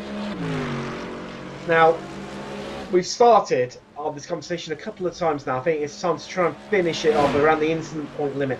So the drivers do have 17 incident points available to them until they incur a penalty. Now, I think this is where it's going to get interesting for the second half of the race, Sam, because we've seen 1 or 2 drivers hit that incident point limit as we're seeing a move here. As Rankin on the attack, right onto the bumper of Regan, but just backing out of it there. These drivers will need to do a little bit of extra fuel saving to get themselves home to the end. But obviously, once you've had that first drive-through for hitting that incident point limit, it is then every 8 incidents. So every 8 off-tracks. Or if you make contact with 2 cars, you're in again then. I think you're going to probably be in anyway to repair damage, but even so. I think this is where it's going to see things just shake up a little. And maybe some drivers not pushing quite as hard because they're a bit worried about losing a whole bank of time. Because it is a big time penalty that you do lose here. Having to transition through the pit lane. It's not like, say, a Lime Rock Park, for example, where IMSA are currently. Where it's an incredibly short pit lane, you're in and out, done and dusted. It's not really worth worrying about. But here, it's a whole heap of time. You've seen it's, best part of a lap you can lose. Yeah, and so you do have to be that much more careful as well. This is getting extremely close. But yeah, the instant limit, not everyone likes it. But you could argue that in real life, often they only get like 1 chance. Or 3 chances perhaps, as we are going to go alongside here. So this is Zykin moving past Reagan right now up the inside into Blanchard. We'll have to lift out of that one or take a off track. I mean, that's a time when you can take an off track, just go miles off the circuit and you should be alright. Contact though, he missed out on that one, definitely did Reagan. He just seemed to completely get that braking wrong. I don't think he was going for a move or anything, because he didn't pull to the inside. He just totally misjudged that one. Or maybe it was Zykin who's a little bit earlier on the brakes, and now Zykin has been able to get away. I hope neither of them got too much damage, at least at first glance there for Regan. It doesn't look too severe. Just having a look at Regan's, the front end of his car, and appeared to be any damage to it, Sam. I'm not seeing any bent up corners of the front bumper, and looking at the rear of Zakin's car as well, the Frenchman, that looks all okay as well. But I think Regan has now got his teammate Doxy all over his tail, but I suppose if there's anyone to have all over your tail after a little incident like that, it is your teammates. Yeah, so these two should work together. Most likely, I imagine Doxy will be quite generous. By the way, I was trying to show you the front of Regan's car, but unfortunately, Zykin has got so far away we could barely see him. He was a speck down the track when he went to the rear view, and again we can't see Zykin's because the cap's already up to 2 seconds. Regan not having the best time. By the way, Timothy Ann has just come into the pits. I think that's his second pit stop. But Timothy, so that will get him to the end of the race. One of the elements that we're going to have at the end of the race is who's actually going to come into the pits. We think the top 2 should be safe. I think everyone who got to 26 laps in that first stint, I think will have to continue to fuel save. But it's clear that they're trying to get to the end. As thanks to Jack Judge for subscribing to the channel. But for everyone else, it's going to be tricky. If you went 25 laps, you go very far, and then you got drivers like Willoughby, who pitted on lap 23. You had Posma of the Alexander variety, who pitted on lap 24. In fact, his sibling or relative Sebastian also pitted on lap 24, and then Reitzmer pitted on lap 19. So that's going to make an absolute huge change because if you have to make an extra pit stop, you're going to go thundering down the order. So the order that you're seeing at the moment, take that with a little bit of a grain of salt. In fact, I will endeavour to occasionally show you the last lap that the driver's pitted on. And, well, there it is for the driver. So I think it's going to be lap 25, and you can make it. 26 is a bit easier. Below that, you're going to struggle to get to the end. Based on that, Alexander Posma, Sam, he's going to struggle. Likewise, Nathan Willoughby, too. Starts on laps 24 and 23, respectively. Which is going to make things a bit easier for Palomino, the Spaniard, in 9th place right now. He's stopped to lap 25. Reitzman on lap 19. He's definitely going to have to stop again. Likewise, Doxy, Cy Half. Will have to visit the pits again, too. Zan has got back out on track, all the way down in 20th now, but that is going to be good enough to see him through right to the end. Wow.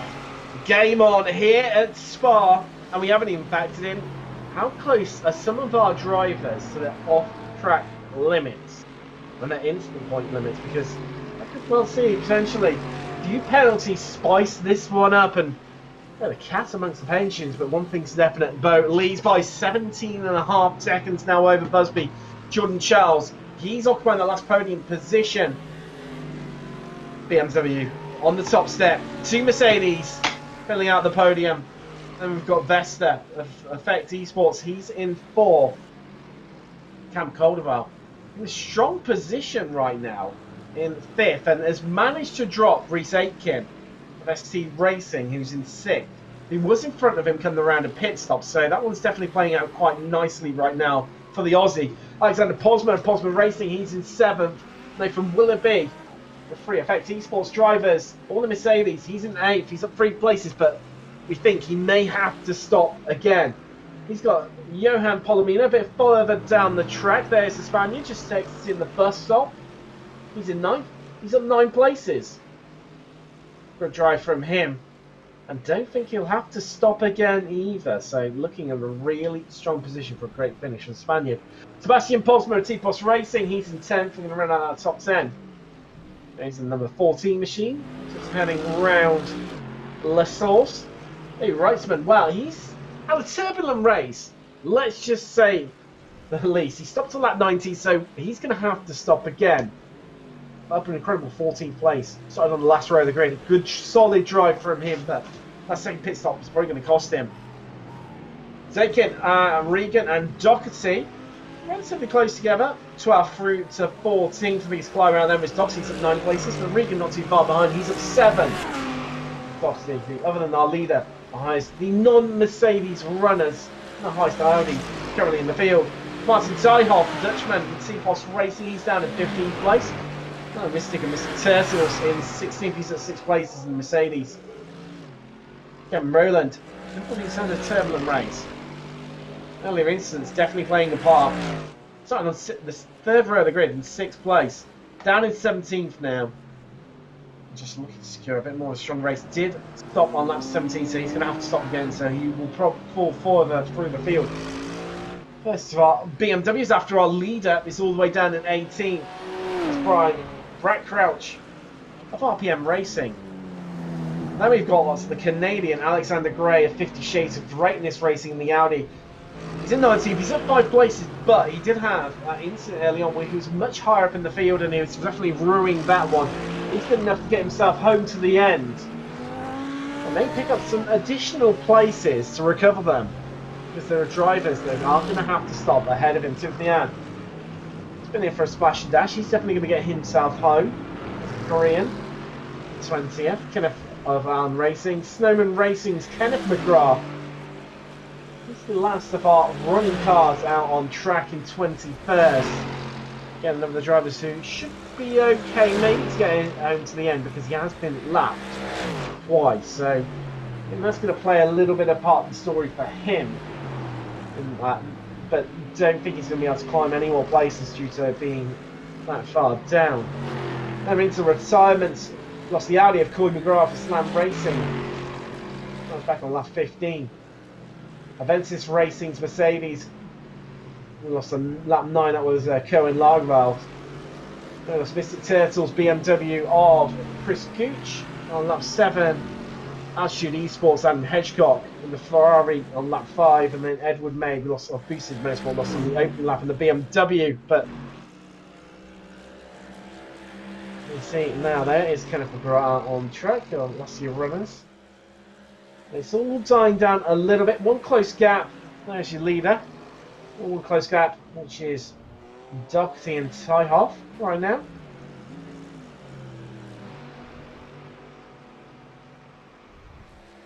So Doherty and Regan even. Apologies about that one. Yeah, I think this is going to be movers on here. Although Doherty actually lifts out of it. So Doherty's pitted on lap 14. So much has happened in this race. I forget everything that's gone on. I think Doherty must have got damaged then earlier on in the race. You'll definitely have to pit. Regan should be able to get to the end of the race a bit with heavy fuel saving. Yeah, Doherty's not going to save 12 laps of fuel. That is, I mean, it's possible. I mean, technically, if you walked around the circuit for however many laps we've got remaining, that wouldn't use any fuel, but it would be very slow. So Doherty's going to have to head down one more time, and just for reference, that would put him down around Alexander Gray region.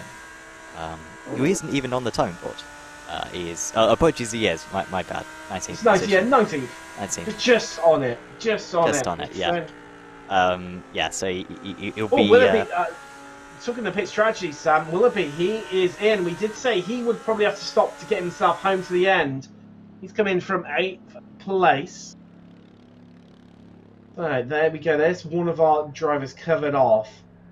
He was probably the highest of our drivers that would have to stop again. David Reitzman in 11th is the next one. Now, where is Willoughby going to come out? Of course, had that spin earlier on in the race that's really cost him. He's trying the old shift up and down. Oh no, that's contact with the wall there, Sam, in the pit lane. Yes, I looked away just as that one occurred. That's a shame. That is. It's quite hard to judge that the pit lane, Sam, because it seems like it's a lot narrower. Well, it really is, and it's a bit hard depending on whether you're running single monitors, triples, or VR. Especially if they guys on single monitors, and where you have a lot of these guys have their field of view wound really in. Very hard at times to see the extremities of the car. Was it a drive through for Nathan? I don't think he stopped. So, and he's got some damage for his troubles as well. So yeah, it's not the first driver we've seen just go straight through the pits tonight. As he rejoins back onto circuit, he's very close though to Regan and Coe. Are we going to see him move here? Here comes Regan. He's got loads of overspeed. He's going to go to the inside. That's a little bit of a late block there from Willoughby, if I'm honest. I don't think Regan's going to be too happy about that one, but at least he managed to keep the position. But we know that Willoughby does have to pit again. So, and Reagan, we don't think does. So that is, that's horrible for Willoughby right there. He's lost, yeah, acres, absolutely acres of time by having to go down that pit lane once again. 1 minute 7, I think it is, down the pit lane. So I think you figured it out earlier on, Tim. But is it like 40 seconds you lose by going down the pits? It's a bit longer than that. In fact, Sam, it's just over a minute. About a minute and 6 seconds on average. So a minute 10, depending on how brave you are in getting close to that pit limiter line, and also if we've just seen for Willoughby how you get on with that sharp hairpin corner on the inside of the source, and you can lose even more time potentially if you're a bit slower through there. One more with Phil Regan right now of iRacing, his teammate Darren Doherty behind him in the Audi. See these work together there. Despite coming out, well, Willoughby coming around right in front of him, having to defend into Lacoon. He's already pulled out about nearly a 2-second advantage over these two. Sam, do you think that Regan is trying to hold Darren Doherty along here to fuel save as much as possible? I mean, yes, we said you can't get to the end. I mean, stats on lap 14. I think that's a near impossibility, but you can minimise that by staying in the slipstream of his teammate for as long as possible. Yeah, I think that's a decent shout on that one. And I think maybe in practice, these guys, I imagine being teammates, probably know how quick each other are. They maybe know that Doherty's no faster than Regan, so they're just thinking, well, let's just work together, stay in line. Let's not have a battle and waste time, because whilst Doherty's race with that extra pit stop is going to be heavily compromised, Regan's still got a good chance. I mean, you could argue a better way of doing it would be for Doherty to drag Regan along.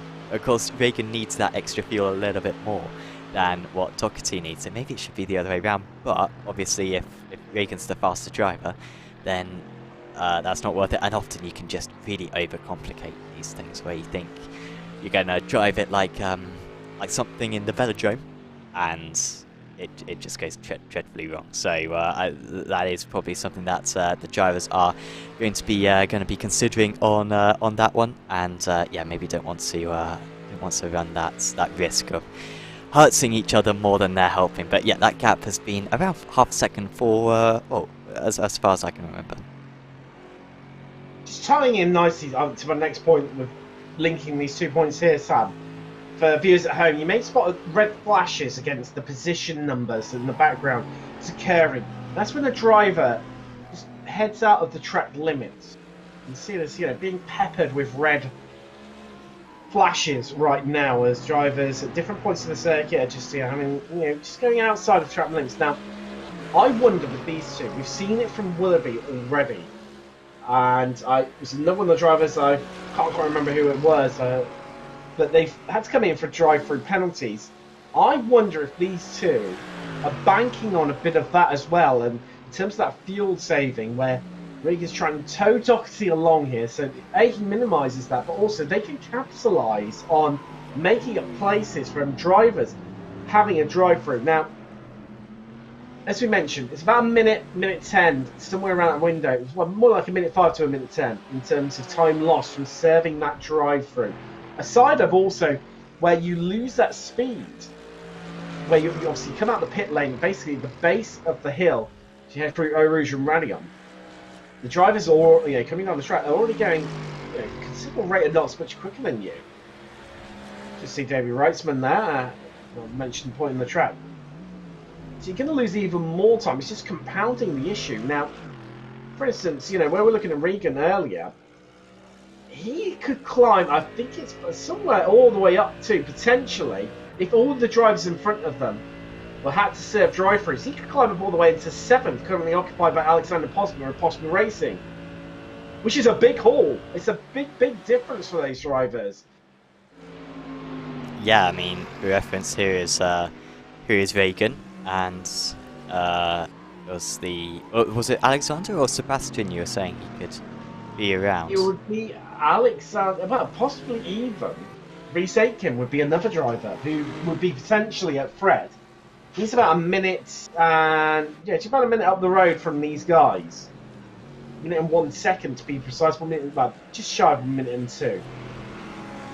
I think it's important to remember as well that with the pit lane lost time, I think the 1 minute 7, that's the transit time, isn't it? But I think the loss may be a bit smaller than that, because if you're on the circuit, you have to drive that section anyway. So it may not be quite that much, but then you've got to consider as well, coming out of the Kemmel Straight, as you were saying before, you lose so much time because of your build momentum. So still going to be close to a minute, but I think you're right that, yeah, maybe Atkin would be a little bit too far, but he'd certainly be ahead of Polomino. I don't think there's any doubt about that. And yeah, he would be around Alexander Posma, potentially, if Posma had to serve another driver penalty. Unfortunately, we can't tell you how many incidents the drivers have got. That's not privy to us. We've got our approximations on our own software, which I think looks at the white lines. It like, as if that's a crazy idea, but it looks at the white lines, and according to that, Bo is on 140,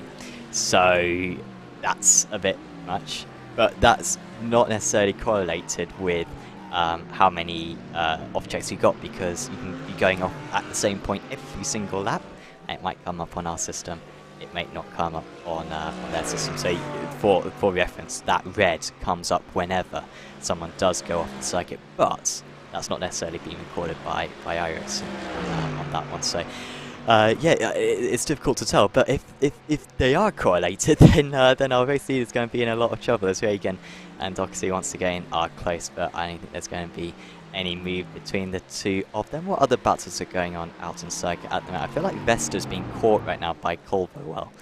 The gap is down to 3.5 seconds, and we should be able to show you the difference. That is quite a difference there between the two of them. Vesta's got to save an extra lap of fuel, remember, so that might explain why the gap is coming down. Vesta's just clearly electing to soak up this pressure right now. Well, there you go, another 8 tenths, well, nearly 9 tenths of a second, in fact, Sam.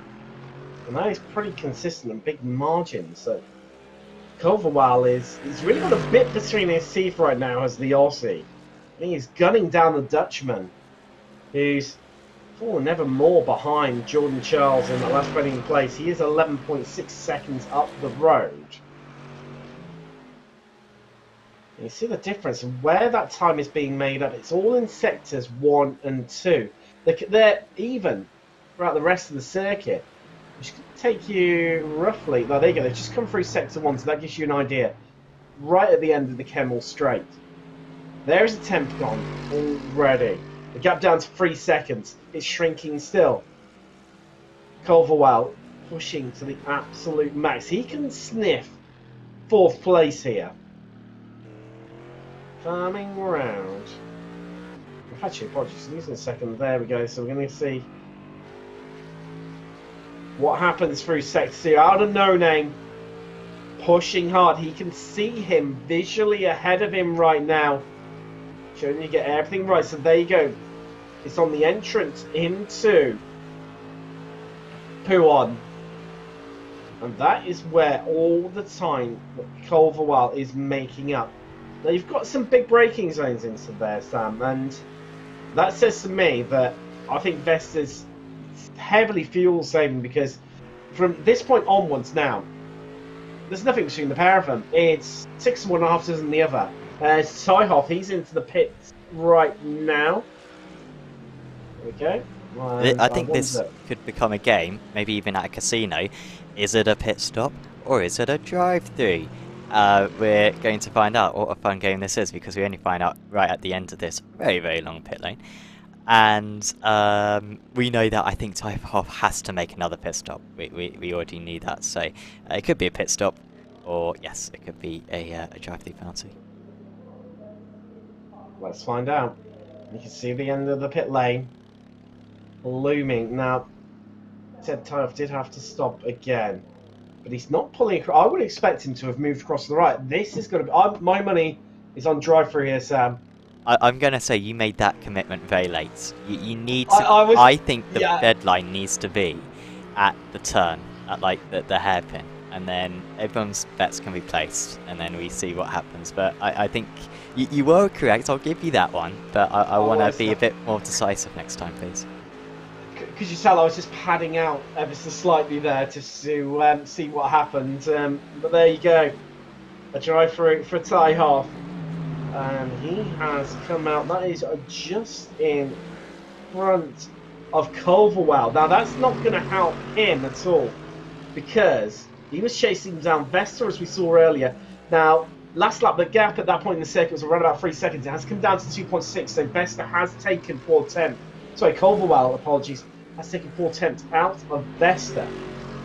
But it's definitely what you can see, just visually there, just how much the Aussie has closed up. Now, has Vesta saved enough fuel to make himself safe?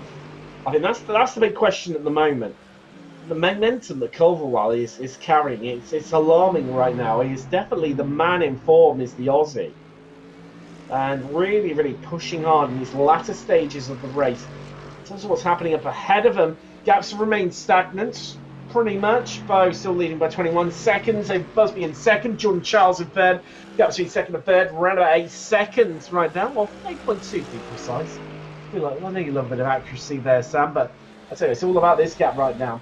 And Vesta knows that Culverwell has managed to close that, maybe a bit too close for comfort, because he's extended that gap out now. We've got down to 2.6, now up to 3.3. As they charge through Bodgman onto the brakes. This is getting a bit close for comfort right now for Vesta. And the Dutchman feeling the pressure, because in his mirrors, looming large, is Culverwell. Culverwell coming up onto one of the back markers there as well. You see him in the background there. That is... I should probably just manage to clear even. So that would have been Tyhoff, wouldn't have T-Boss Racing. It's always tricky when you've got so many of exactly the same manufacturer in one race. Distinguish some of the cars at a bit of a glance from the commentators, but we love a good challenge here at Apex Racing TV. Yeah, do think about us guys, please. Do use the Ford, please. Unfortunately, I didn't see. Got to. Yeah. I wish you could take away weight from cars. I think that'd be the only way to get the Ford back in play. So yeah, shame that we don't see that car too much, but you get a lot of respect from us guys in the commentary box, at least when you decide to run the Ford GT. But unfortunately, none of them out here today. In fact, I don't think I've shown the manufacturers for a little while up on the screen. But yeah, it is very much Merc territory is today's event. But it's always it's the shiny new toy, isn't it, in iRacing right now? It was no different when we had the Ferrari 488 Evo come along, when obviously that was a couple of seasons ago, of course. Ferrari normally quite popular anyway, because as soon as you graduate out of rookies, you do have the fixed Ferrari challenge too. So a lot of people do tend to adopt and stick with the Ferrari. And then of course when the BMW came along as well, that was heavily populated in lots of people driving that. A lot of people still have stuck with it due to its ease of ability of driving. As Doherty is into the pit, Sam.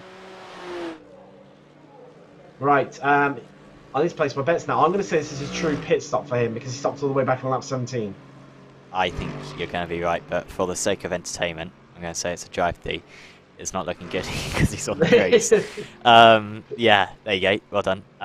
Yeah, because that was pretty much as far as he could push the fuel. I don't think he really could have gone a whole lot further. So, yep, that's him into the pits. Where's he going to come out? He will be... Well, I said earlier on he'll be grey range, didn't I? But this will be a shorter pit stop at least for him, due to the fact he's got less fuel to take on board. So usually we see 42 seconds, but I think he's going to... I'm surprised he was stationary that long, honestly. 26 seconds for less than half a stint, so he still took more than half a tank of fuel there, but here he goes, trundling down the pit lane, and Gray is just going into La Source, so I think Doherty should be safe here.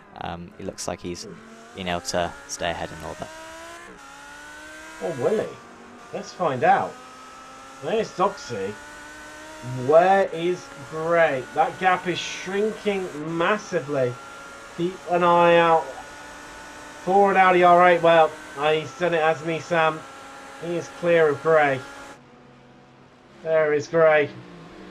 You see just in the distance, turning into Lacoon, is Doherty. These two Alice remained in 18th and 19th. I'll tell you what, the gap's a little bit larger actually than what I thought it would be, Sam. Just around about 8 seconds. And earlier we have had to change for position just while we were watching that play out. Roland managed to get past Mystique, that in the change for 14th place. Oh, what's her car spun? Just as I cut away there, I'm not quite sure. We might be able to. Yeah, I think McGrath has just spun. We'll get a replay of that in a moment. Here, what's going on there? That is going incredibly slowly there from Mystique. Now, Sam, I think he's picked up a penalty, and that's why he's practically, ground to a halt there, just to burn through it. That'd be a huge slowdown, wouldn't it? Well, this is the trouble, you can sometimes burn through them, but then if you're just pushing that bit too much, then you don't burn off them quite quick, and it's amazing just how quickly that time limit comes up onto you. And so, Mystique still up an incredible 7 places here today. Sorry, Kenneth, we're going to embarrass you on this one. Oh, that's good. Heads into No Name. Too much curb on the outside. Jeez, he was lucky not to get hit. I'm not sure who that was behind him, but that was close. We have got Ty Hoff into the pit, Sam. There we go again. Roll your dice. I'm going to go pit stop. Well, for the sake of competition, we've got Ken Guerrero in 2. I'm going to go penalty, because he's already served one, Sam, and the incident limit after the first one is cut down to 8 from 17. So, which way is he going? I think he's keeping one to the left. I was positive. No, he's gesturing. Here we go. Here we go. Yeah. Yes, lovely stuff. So it's 1-1. Let us know what. Well, unfortunately, it's delayed on our end. You're watching a delayed stream of about 30 seconds, but do place your bets in the chat when it comes to that stuff. So, yep, that last pit stop then for Ty Hoff, and yes, we will see if he can gain back some positions. He is last anyway. Well, not last, sorry, but last on the last of the judges who are 1 lap down, and McGrath having to pit as well. So there's not really anyone around him at the moment. So still got a few more judges to come into the pits then, so we're confident that Reitzmer is going to have to come into the pits, and also Rolands. But then also judges who are going to be close are going to be Alexander Posma, Ludovic, Zykin, and Nathan Willoughby will almost certainly have to pit. In fact, what's Willoughby's lap times been like? Maybe that will give us a hint. Bastian Posma is another one, Sam. He's up on lap 24 as well. Alan Mystique's another one too. Timothy Arndt stops on lap 24, so I think they're all a little bit vulnerable as well. In terms of their pit stop. Kemper Gra, I think he served a drive-through there, because he's not showing up as actually physically stopped. That would make sense because he got the 2x for spinning, didn't he? He did, yes. He did. So, Cam Calderwell, he's really setting like the timing sheet. So that gap's down to 2 seconds between himself and Vesta, but Bo still leads the way. We've got about 22 minutes and change left of racing here from Spa. The FindingSpeed.com Spa Sunday event. 23.5 seconds, a big lead over Busby in second, who's matching pace with third pace driver Louis Jordan Charles. Vesta's still holding on to fourth, but for now, because he is being hunted down, I'll tell you what, son, he's taken Culverwell in fifth, took another chunk out of the time out of Vesta, who, despite having to fuel save hard, I'm not sure whether he's going to have enough length in the tank to be able to fend off against Culverwell. That's going to be a really interesting one. It's down to about 1.5 seconds now. And physically see how close those two are right now.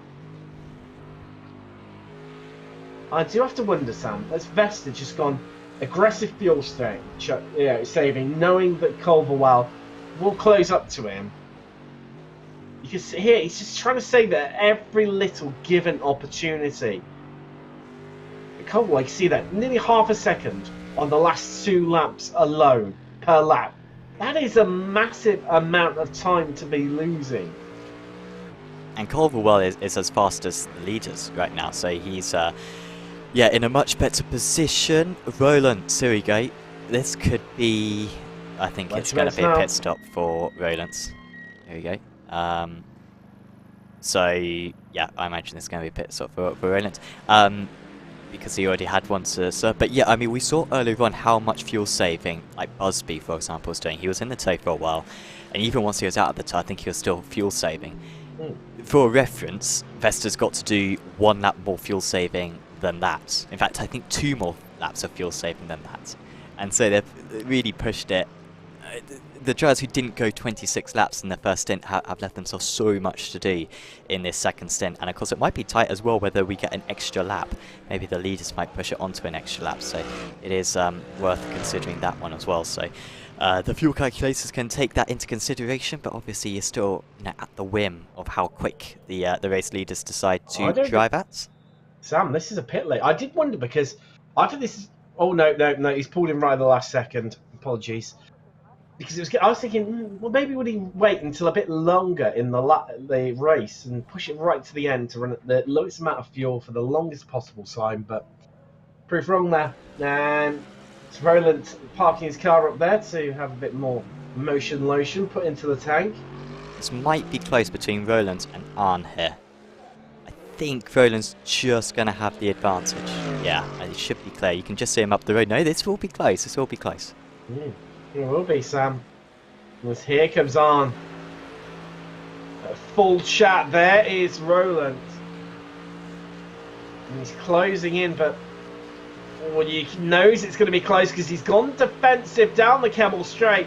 Virtual crowd watching on as the drivers whiz by, but it's just about been enough here from Roland to hold on.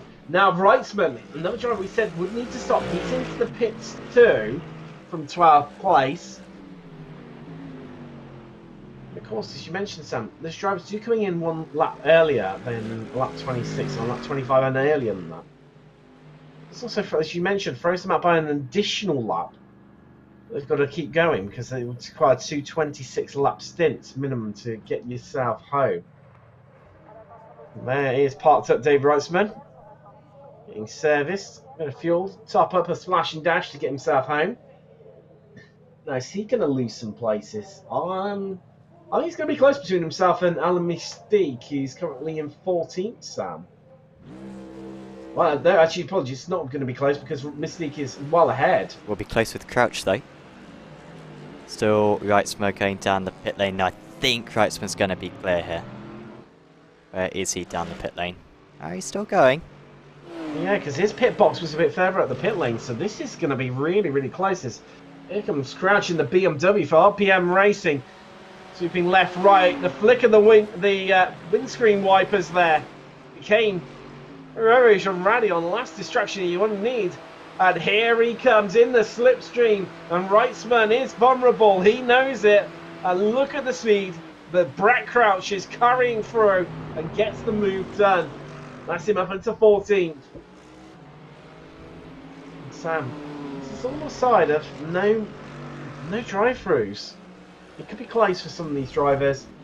Last time around, I tell you what, Nicholas Bowe set the new fastest lap of the race, only to have it taken away from him due to an off-track excursion. That time was deleted. It was a 2:15.4 fastest lap of the race, which he currently held. It's 2:15.5. So he's really pushing in these latter stages. Ooh, bit of a tricky pass there. That was on Paul Regan of XZ Racing. Across the curbs. You can see just how much he is pushing here against Busby. Going for broke at the FindingSpeed.com Bar Sunday event here. Being dualcast on the Apex Racing TV channel and also on the FindingSpeed YouTube channel. And wow. Still some places up for grabs here. Reisman is still right on the tail of Crouch. A bit further down the field, of course, we saw Reisman come out behind Crouch. And that's going to be the move. I think they've actually made a pass out on track as well there, Sam. Just seeing our glorious leader there. Nicholas Bow of SC Racing. Yes, they have switched positions. I'm guessing onto the brakes, into the bus stop. That's a regulation move there for Davey Reitzmer. And another place game. Still a highest position gainer, up 11 places into 14. Second place in that honour goes to Johan Palimo, who's 8th. He's up 10 for SC Racing. And here we go, through Blanchimont. Who's going to go left? Who's going to go right? Well, Crouch, the BMW, heads left. Reitzman darts up the inside in the Mercedes. Job done, Sam. And that's one of the effect cars behind them. I didn't quite catch who that was. I think that would have been Michael Vesta, possibly. Yeah. Well, he's still sat beside him, Sam. And this is costing him dearly, but equally, Cam Culverwell is, who had been closing up, that gap has sort of stagnated and neutralised a little bit now. And still 1.4 seconds, which is a, I don't know about you, Sam, but for me as a driver, that's a bit too, getting a bit too close for comfort, personally. Yeah, I think he's racing on two fronts right now, isn't he? He's racing Culverwell, and he's also racing the concept of an internal combustion engine and how it requires fuel. And so that is sort of the problem that he's got right now as Vesta. So I'm not sure if he's more concerned about Culverwell or more concerned about the numbers which are coming up on his screen at the moment. Lost up the race, but boy, that does seem to be a legitimate lap time, at least that time round. So that is a new fastest lap. Is he pushing so hard that he will have to pit again? I doubt it, because I mean, it would cost you that so much time, wouldn't it? But let's get the gap up to 26 seconds. As Culverwell, this is not full position, remember. This is just to get past a back marker of Jack Crouch. I think Crouch should just let this one go fairly easy heading into the chicane. And he does lift off nice and early. So Culverwell now still with a car in between, because I believe that is not Vesta up ahead of him. I believe that is... No, sorry, it is Reitzmer is still ahead. So Vesta has not been able to get past. I wonder if Vesta is trying to just get the job to him. Reitzmer is thinking, oh, this guy's quite quick, I'll stay in his jar, save a bit of fuel. Playing out right now, isn't it, Sam? It's an interesting one. That's an interesting dynamic. But, ooh, looking a bit more racy on this occasion. Pulls out of the slipstream. He's headed to the inside, has Vesta. Reitzman's surely going to make it easy for him. Now, he doesn't have to. As much as we do have blue flags here in iRacing, it's not like Formula 1 where you have to leap out the way. As we're seeing right now, and that would have been a little bit too close to comfort for Vesta, who will be hoping that Culverwell doesn't get through quite as easy as what was made there for Vesta. A bit that close for comfort, a bit more of a challenge. See, so the iconic Spa hasn't really changed much over the years, has it? Since its big redesign back in 1979, it was, when we had the new circuit come along, which shrunk the track size all the way from 8.7 miles long down to, well, still a long, but by modern day standards, 4.3 miles in length. There's Brad Crouch. I tell you what, he's got one of the greatest seats in the house right now, so watch out how this is going to play out between Vesta and Caldwell. Possibly the only person who has a better seat in the house is David Reitzmer, who's just ahead of him, who's flat bang in the middle of him and just running a little bit wide there. Yeah, he's it's difficult to tell, but he seems to have lost about a second there as Reitzmer to these two drivers. And now Culverwell does Culverwell want to get ahead, because then he'll just give him a draft as they gets past the back marker.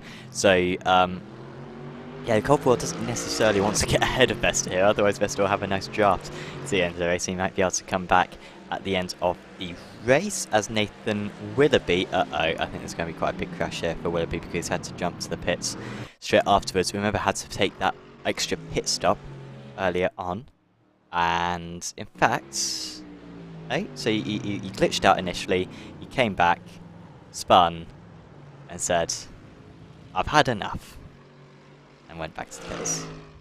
It's too hot. I'm fed up. I'm not going to correct it. Just get out of the way quickly. But this is shrinking, Sam, before our eyes, this gap between Vesta and Culverwell. Well, I was going to say it's 1.2 seconds.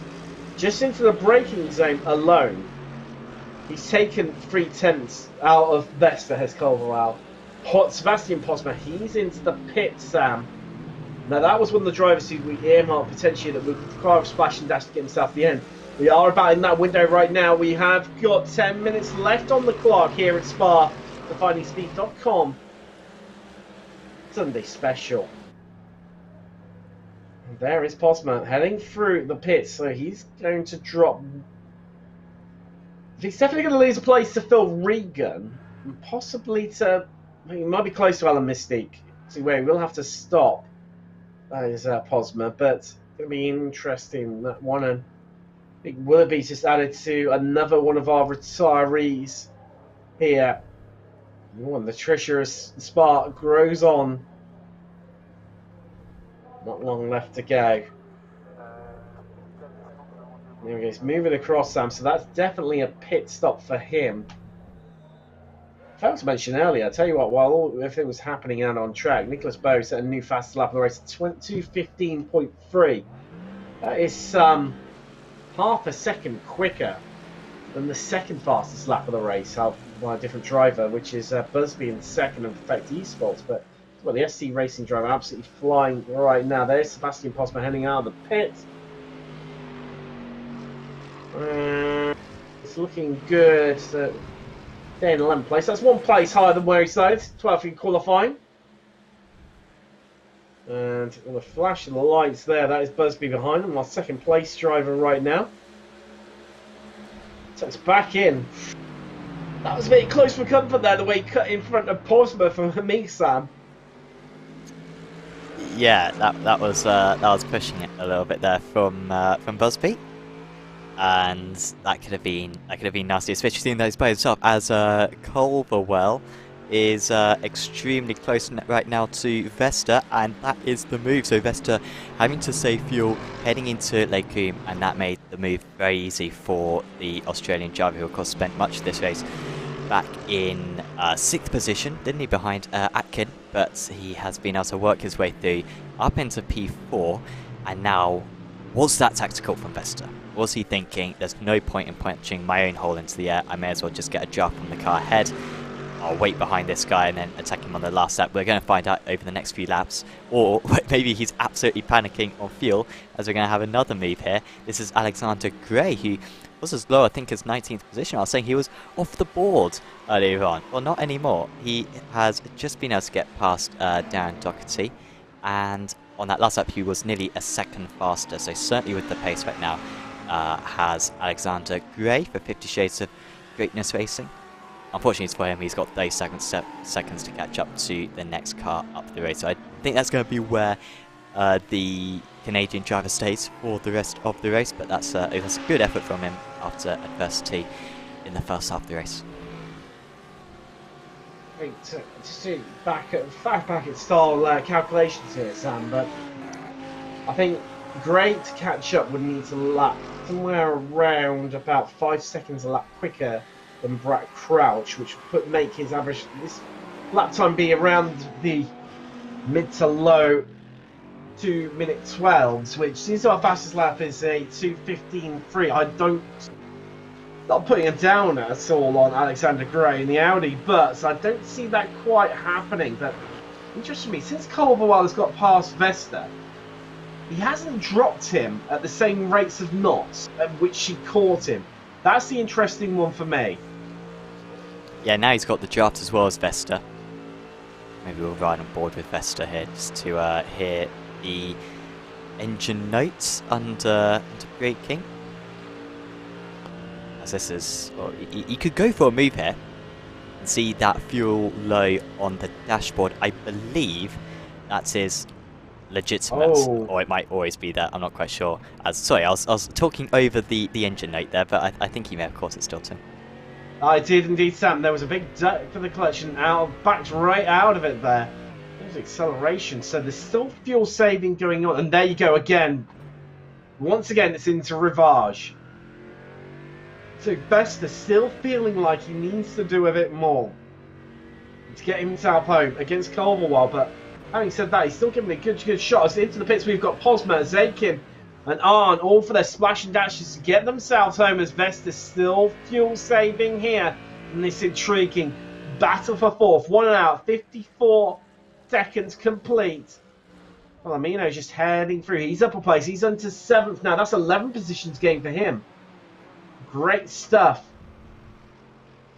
for the Spaniard. And just trying to keep 1.5 and 0. We've got a lot of things emerging and playing out here. We've got that battle for fourth. We've got pit stops going on. Alexander Posma, he's on pit exit now. Ludovic Zakin of Impulsive Esports, he's still heading in towards his pit box right now. There we go. Just getting into the endurance section of the pits, and he's going to lose a place to Phil Regan. Might be close with Mystique, maybe? I think so, Sam. He's definitely going to lose. No, Mystique's into the pits as well. It's his third pit stop. Oh, well, it was a clatter with the wall on the pit entry as well, Sam. That's not going to help him. But yeah, that's going to be his third. So, unless it's a drive through. Oh, Jordan Charles is in from third, Sam. Drama here, right at the depth. Wow, so he went 25 laps, did he? No, I thought he went 26. No, he did go 25, my bad. It was 25 for Jordan Charles, so he didn't save enough in this stint. And Atkin as well. So it seems like not only is it the guys who went 24 or lower, the guys who did 25 laps might have to come to the pits as well, which would explain why Vesta's still fuel saving. Exactly, Sam, exactly. And all that this means is Cam Culverwell, from battling over, well, sat in 6th place for so long, is now onto a podium spot. Epic stuff from the Aussie, and he's not shaking Vesta, who is trying desperately to stay onto his coattails while still trying to fuel save to get himself home here at Spa. And it is game on here in Belgium in the dying stages of the race. We've got 3.5 minutes left on the clock. And as you say, Sam, can Bo push it to another lap, which is going to throw all the balls up in the air once again? So it got 4 minutes 10 to go.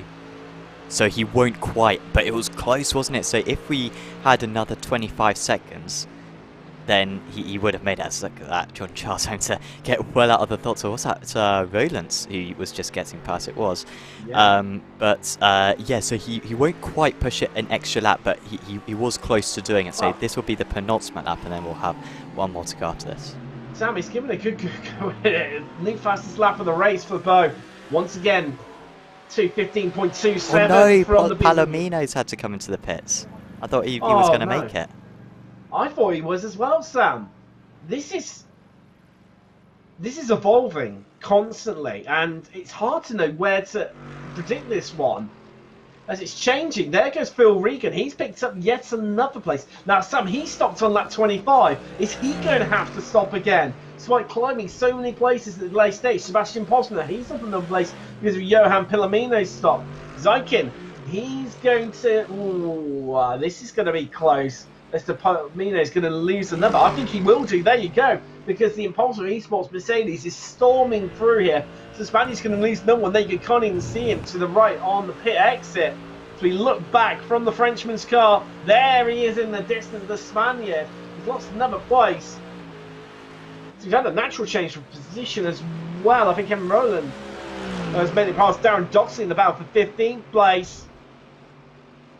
As we see... Reitzmer and Crouch. They've already had one battle. He is, isn't he? Do you think he's a bit of fuel saving? Bobble the head there, almost shaking his head and saying, no, this doesn't feel good, this. This does not feel good right now. Although he did pit, he's already pitted twice as Reitzmer, so he should be alright to get to the end of the race. But yeah, his pace just seems to have gone down the drain recently. It was half a second slower than Crouch on that last lap. It wasn't too poor a lap though, to be fair, from Reitzmer. But yes, it's not ideal for him right now, as this battle is reigniting. Maybe Vesta has saved enough fuel and he's going down the inside, so it's Vesta back up to P3. He's done the fuel saving, he's confident on the numbers, and with a lap and a half to go, he's back into the rostrum positions. We've got 45 seconds left on the clock here at Spa. Spacious come out to start a new lap, so it's going to be the white flag out here at Spa. One lap left to go. But who's going to clinch this last podium place? Let's find out together. Will it be Vesta? Will it be Culverwell? Holland versus Australia. And surely, maybe a bit of home advantage for the Dutchman, part of the Benelux group of countries. Just been in Belgium here at Spa. Or will it be the man from down under? Well, I tell you what, Vesta, he's dropping Culverwell. Oh, Culverwell's run it too tight on fuel, hasn't he? I think he has, Sam. We're going to see him Oh, dive. no. Oh, no, the rear's gone. And is he going to make contact? There you go. Vesta's into the pit, Sam. Vesta's in. It's all changing here. Does this mean that Jordan Charles is actually going to end up finishing on the... Oh, as he can't find a gear, Culverwell. He should be alright though, he should still get back ahead of Vesta. No, he is going to have to come into the pits. Oh no. Oh, Cam, he did the hard work in stint 1.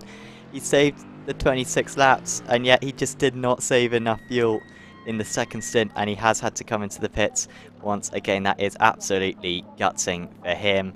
And, so yeah, where will Charles be? Vesta is still going down the pit lane. I think Jordan Charles is going to have this. So, well, Phil Regan crawling down the pit stops there, pit lane there, and Vesta just meeting No, with the right he's time. got to come into the pits as well. Is that a third pit stop for Jordan Charles? Sam, surely this is going to be a drive-through for him. Oh, that's a did say Vega about shout, these. yeah. Earlier in the race, where drivers might be cutting a bit fine to the incident point limit. We'll find out shortly. And can Vesta, by some miracle here, pick up that third place? Well, he's heading out. I think he's done this, Sam. I think he's genuinely done it. But there is your leader going to come across the finish line to claim the victory. Nicholas Bose hardly put all race long with the fashion lights. He claims the victory here in the FindingSpeed.com Spa Sunday special. As Culverwell heads out, and he's come out ahead of Jordan Charles. Oh, and you know what? Well, I think so. Charles has been saved here because Atkin is a lap down, so Atkin will pass Charles here. But because he's already finished the race, I think Atkin. Yes. He can't pass Jordan Charles. So Jordan Charles will keep 5th position then, even though if Atkin had been able to set that extra lap, had he been ahead of Bo across the line, if Bo had been 20 seconds further back, then then Atkin would have been able to pass Jordan Charles. And we've got a move here. This is the final corner right now. This is Crouch versus Reitzmer. Reitzmer's been dropping back into the clutches of Crouch. Has he got the fuel to get to the line? He should be fine. Reitzmer does beat Crouch. We'll get a replay of that battle heading into the final chicane. But, oh, that was absolutely, what a manic race that was, because the fuel was absolutely pivotal right at the end. Incredibly close, Sam. We're going to see his last couple of corners. Wow, what a lunge there from Crouch. The American hard on the brakes, very on the anchor, and the baby with the bathwater too, trying to get the car stopped in time, but it wasn't enough. Reitzmer just able to hold it around the outside, squeeze Crouch. He was struggling for grip there. And well, I'd say with that crawl there, he's possibly fallen, used to pull his fuel in some more. But Michael Vesta, take about fuel saving to the max. A bit of luck maybe too came his way, but he's going to pick up last place on the podium because, needless to say, Busby picks up that other podium. Effects Esports finishes 2nd and 3rd. SC Racing picking up that victory. Here comes Cam Culverwell, who's driven Well, a flawless race there, Sam, right up until the penultimate lap. Just losing the rear end into the chicane and then couldn't get it going on the grass, but there's some salvation, picking up the fourth ahead of Jordan Charles.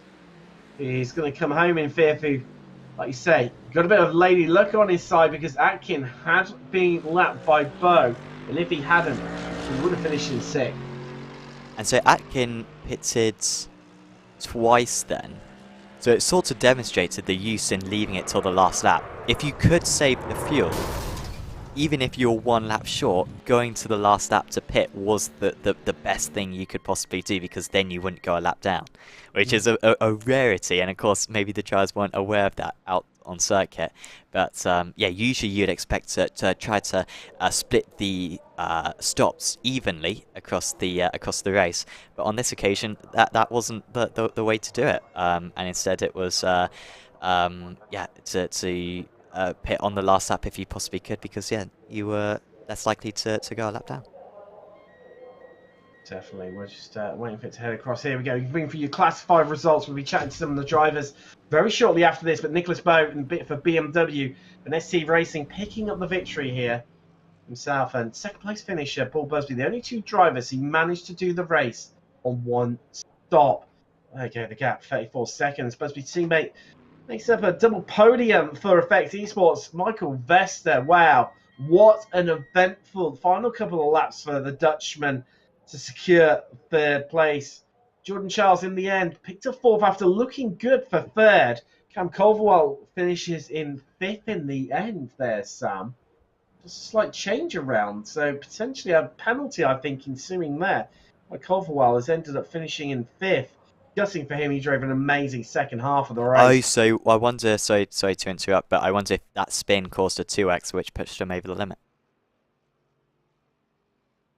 But that frustration of just sticking it in the wall at the end shows you need to keep going right until the very end, and that's what's cost him here today in Belgium. Rhys Atkin, he picks up sixth place, so first the drivers one lap down, and all that prevented, well, in the end, Jordan Charles and Culverwell from not going further down the roster.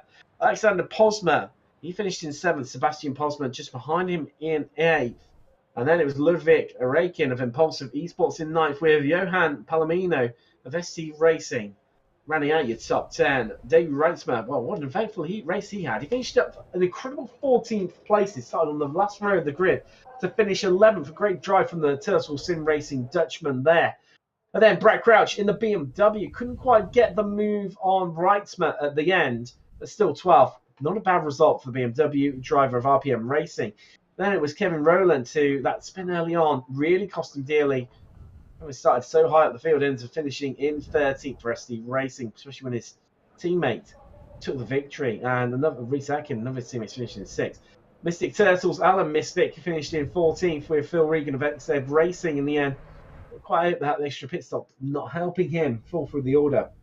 Darren Doddsey, his teammate in the Audi, first of the Audi runners, finishing in 16th with for the Audi runner. Alexander Gray, another driver who caught out by his early spin, really hampering his race after a great start, finished in 17th. Timothy Arndt in 18th.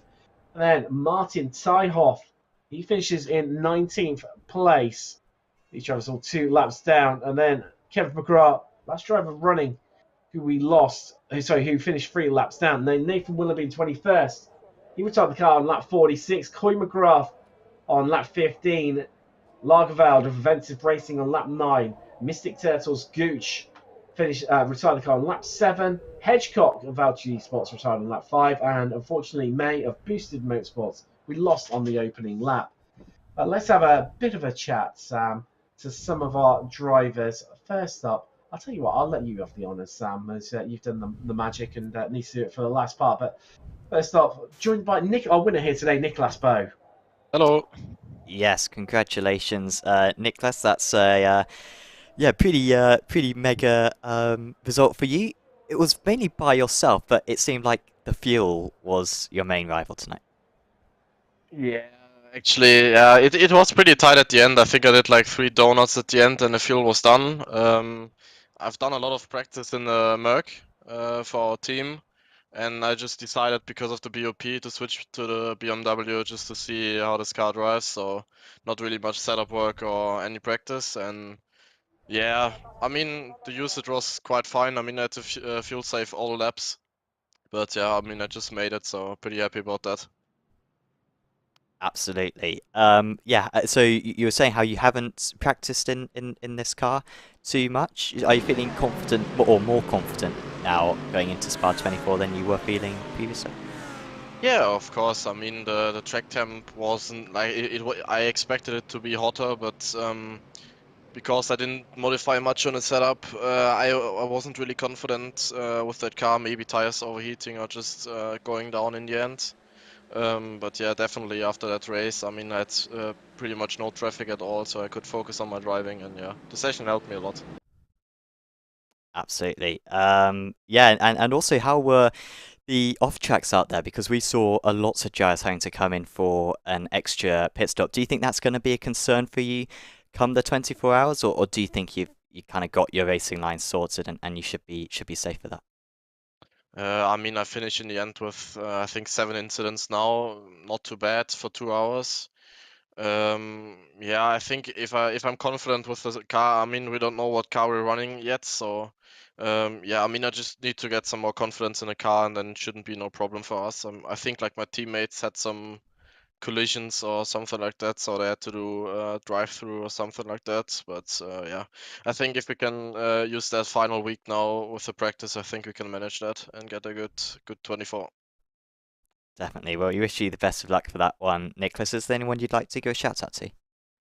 Yeah, I mean, I would thank my team a lot because yeah, we're putting a lot of efforts in. I think of our top car, like at least 2 or 3 guys have already put in 24 hours of practice at least, and of course they're paying for it, so it's not that cheap. So yeah, I would like to thank my team. My mom was probably watching as well. Yeah, Awesome. Well, best of luck for next weekend, Nicholas, and congrats on the win tonight. yeah, thank you. Nicholas Bow there, your race winner this evening. Tim, who are you gonna have a chat with? I'm standing by with our second place finish here today for Effect Esports in the Mercedes. It's Paul Busby. Well, Paul, I mean, the initial pace between yourself and Nicholas Bow during practice and qualifying was pretty evenly matched, but it seemed to be once you got stuck behind Louis Jordan Charles in those early stages, that seems to really, unfortunately, sort of set up the race for you, and you were able to catch up. No, not really. Hi, by the way. No, what it was, I had a spin. I had like a half spin, which let them two guys in front of me. And I realised pretty early that I needed to do a lot of fuel saving. So I literally from lap 3 or 4, the whole rest of the race I was massively fuel saving. Like I was lifting kind of 300 meters into Lake Home and well before the curbs at the bus stop and that sort of stuff because yeah, I was kind of hoping that Nicholas in the BMW in front would have had to have boxed again because he was flying. I could have matched his times, but I would have never got to the end on the fuel. So I was kind of hoping he was going to run out with 5-10 minutes left and have to take a splash and dash. But it didn't work out like that. I'm a bit worried about how quick that BMW is for this 24 now. Well, as you sort of mentioned there, you having to feel safe. It was only yourself and Nicholas who managed to do it on one stop. As you came across the line, just how much fuel was left in the car? I was spluttering. I couldn't even do a donut at the end of the lap.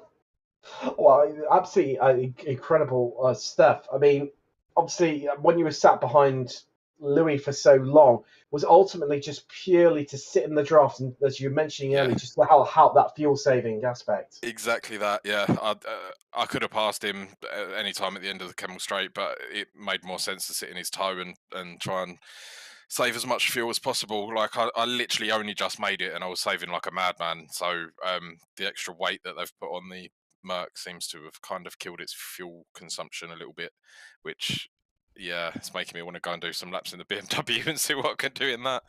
Well, that sort of answers what my next question is going to be. Whether you'd be sticking with the Merc for the 24, but it sounds like a possible late switch to the BMW for you guys there at Effect Esports. And before we let you go, Paul, anyone you want to give a shout out to at all? Just want to give a shout out to the team, effectsimulations.com.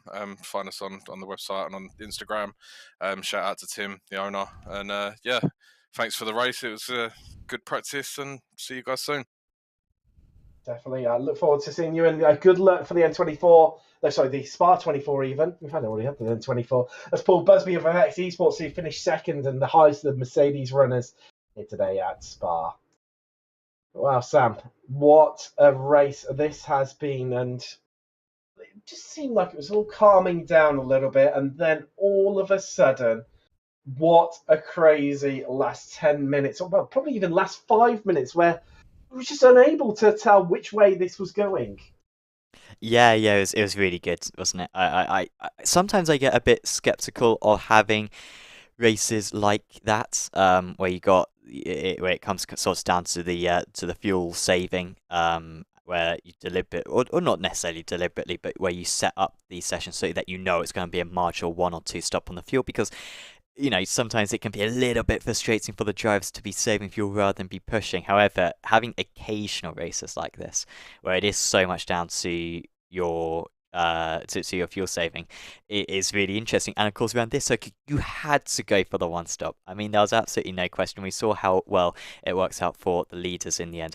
And so, yeah, if you could save that extra bit of fuel, then you were in a great position. But hopefully we see a few more of these events in the future. I mean, these 2-hour-long GT3 races do kind of suit themselves to these marginal 1 or 2 stops, because a tank in these cars usually goes just under an hour. So whenever we do more of these special events, as I'm sure we will do, I imagine we're going to see a similar pattern of strategy.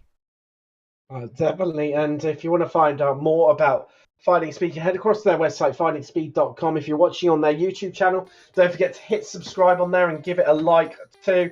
Likewise, if you're watching us over here on Apex Racing TV, don't forget to hit subscribe and give us a like, and you find out more about both communities from staying up to date with when we both go live on new videos by hitting that notification button, which is coming up soon on Apex Racing TV. We've got Arithmetic Sports Car Challenge. That's at 1 a.m.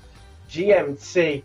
That is in a couple of days' time. For those of you who let's burn the midnight oil. And then we've got ARL GT3 Trophy Season 4 Round 6 from Montreal. That is in 2 days' time. So that's on Tuesday at 8 p.m. Make sure to tune in for that for more GT3 action. I'll be back in the commentary for Ray Esports from Road Atlanta. That is on Wednesday morning at 2 a.m. It's been an absolutely spectacular race. Drama right from the start to the very end. Fuel saving, well, it played such a large part here at Spa. But golly, my golly, did it give us an absolutely epic finish to the race for the FindingSpeed Spa Sunday community race. I've been Tim Cox with Sam Fitzpatrick, and we'll see you soon. Thanks so much for watching. Goodbye.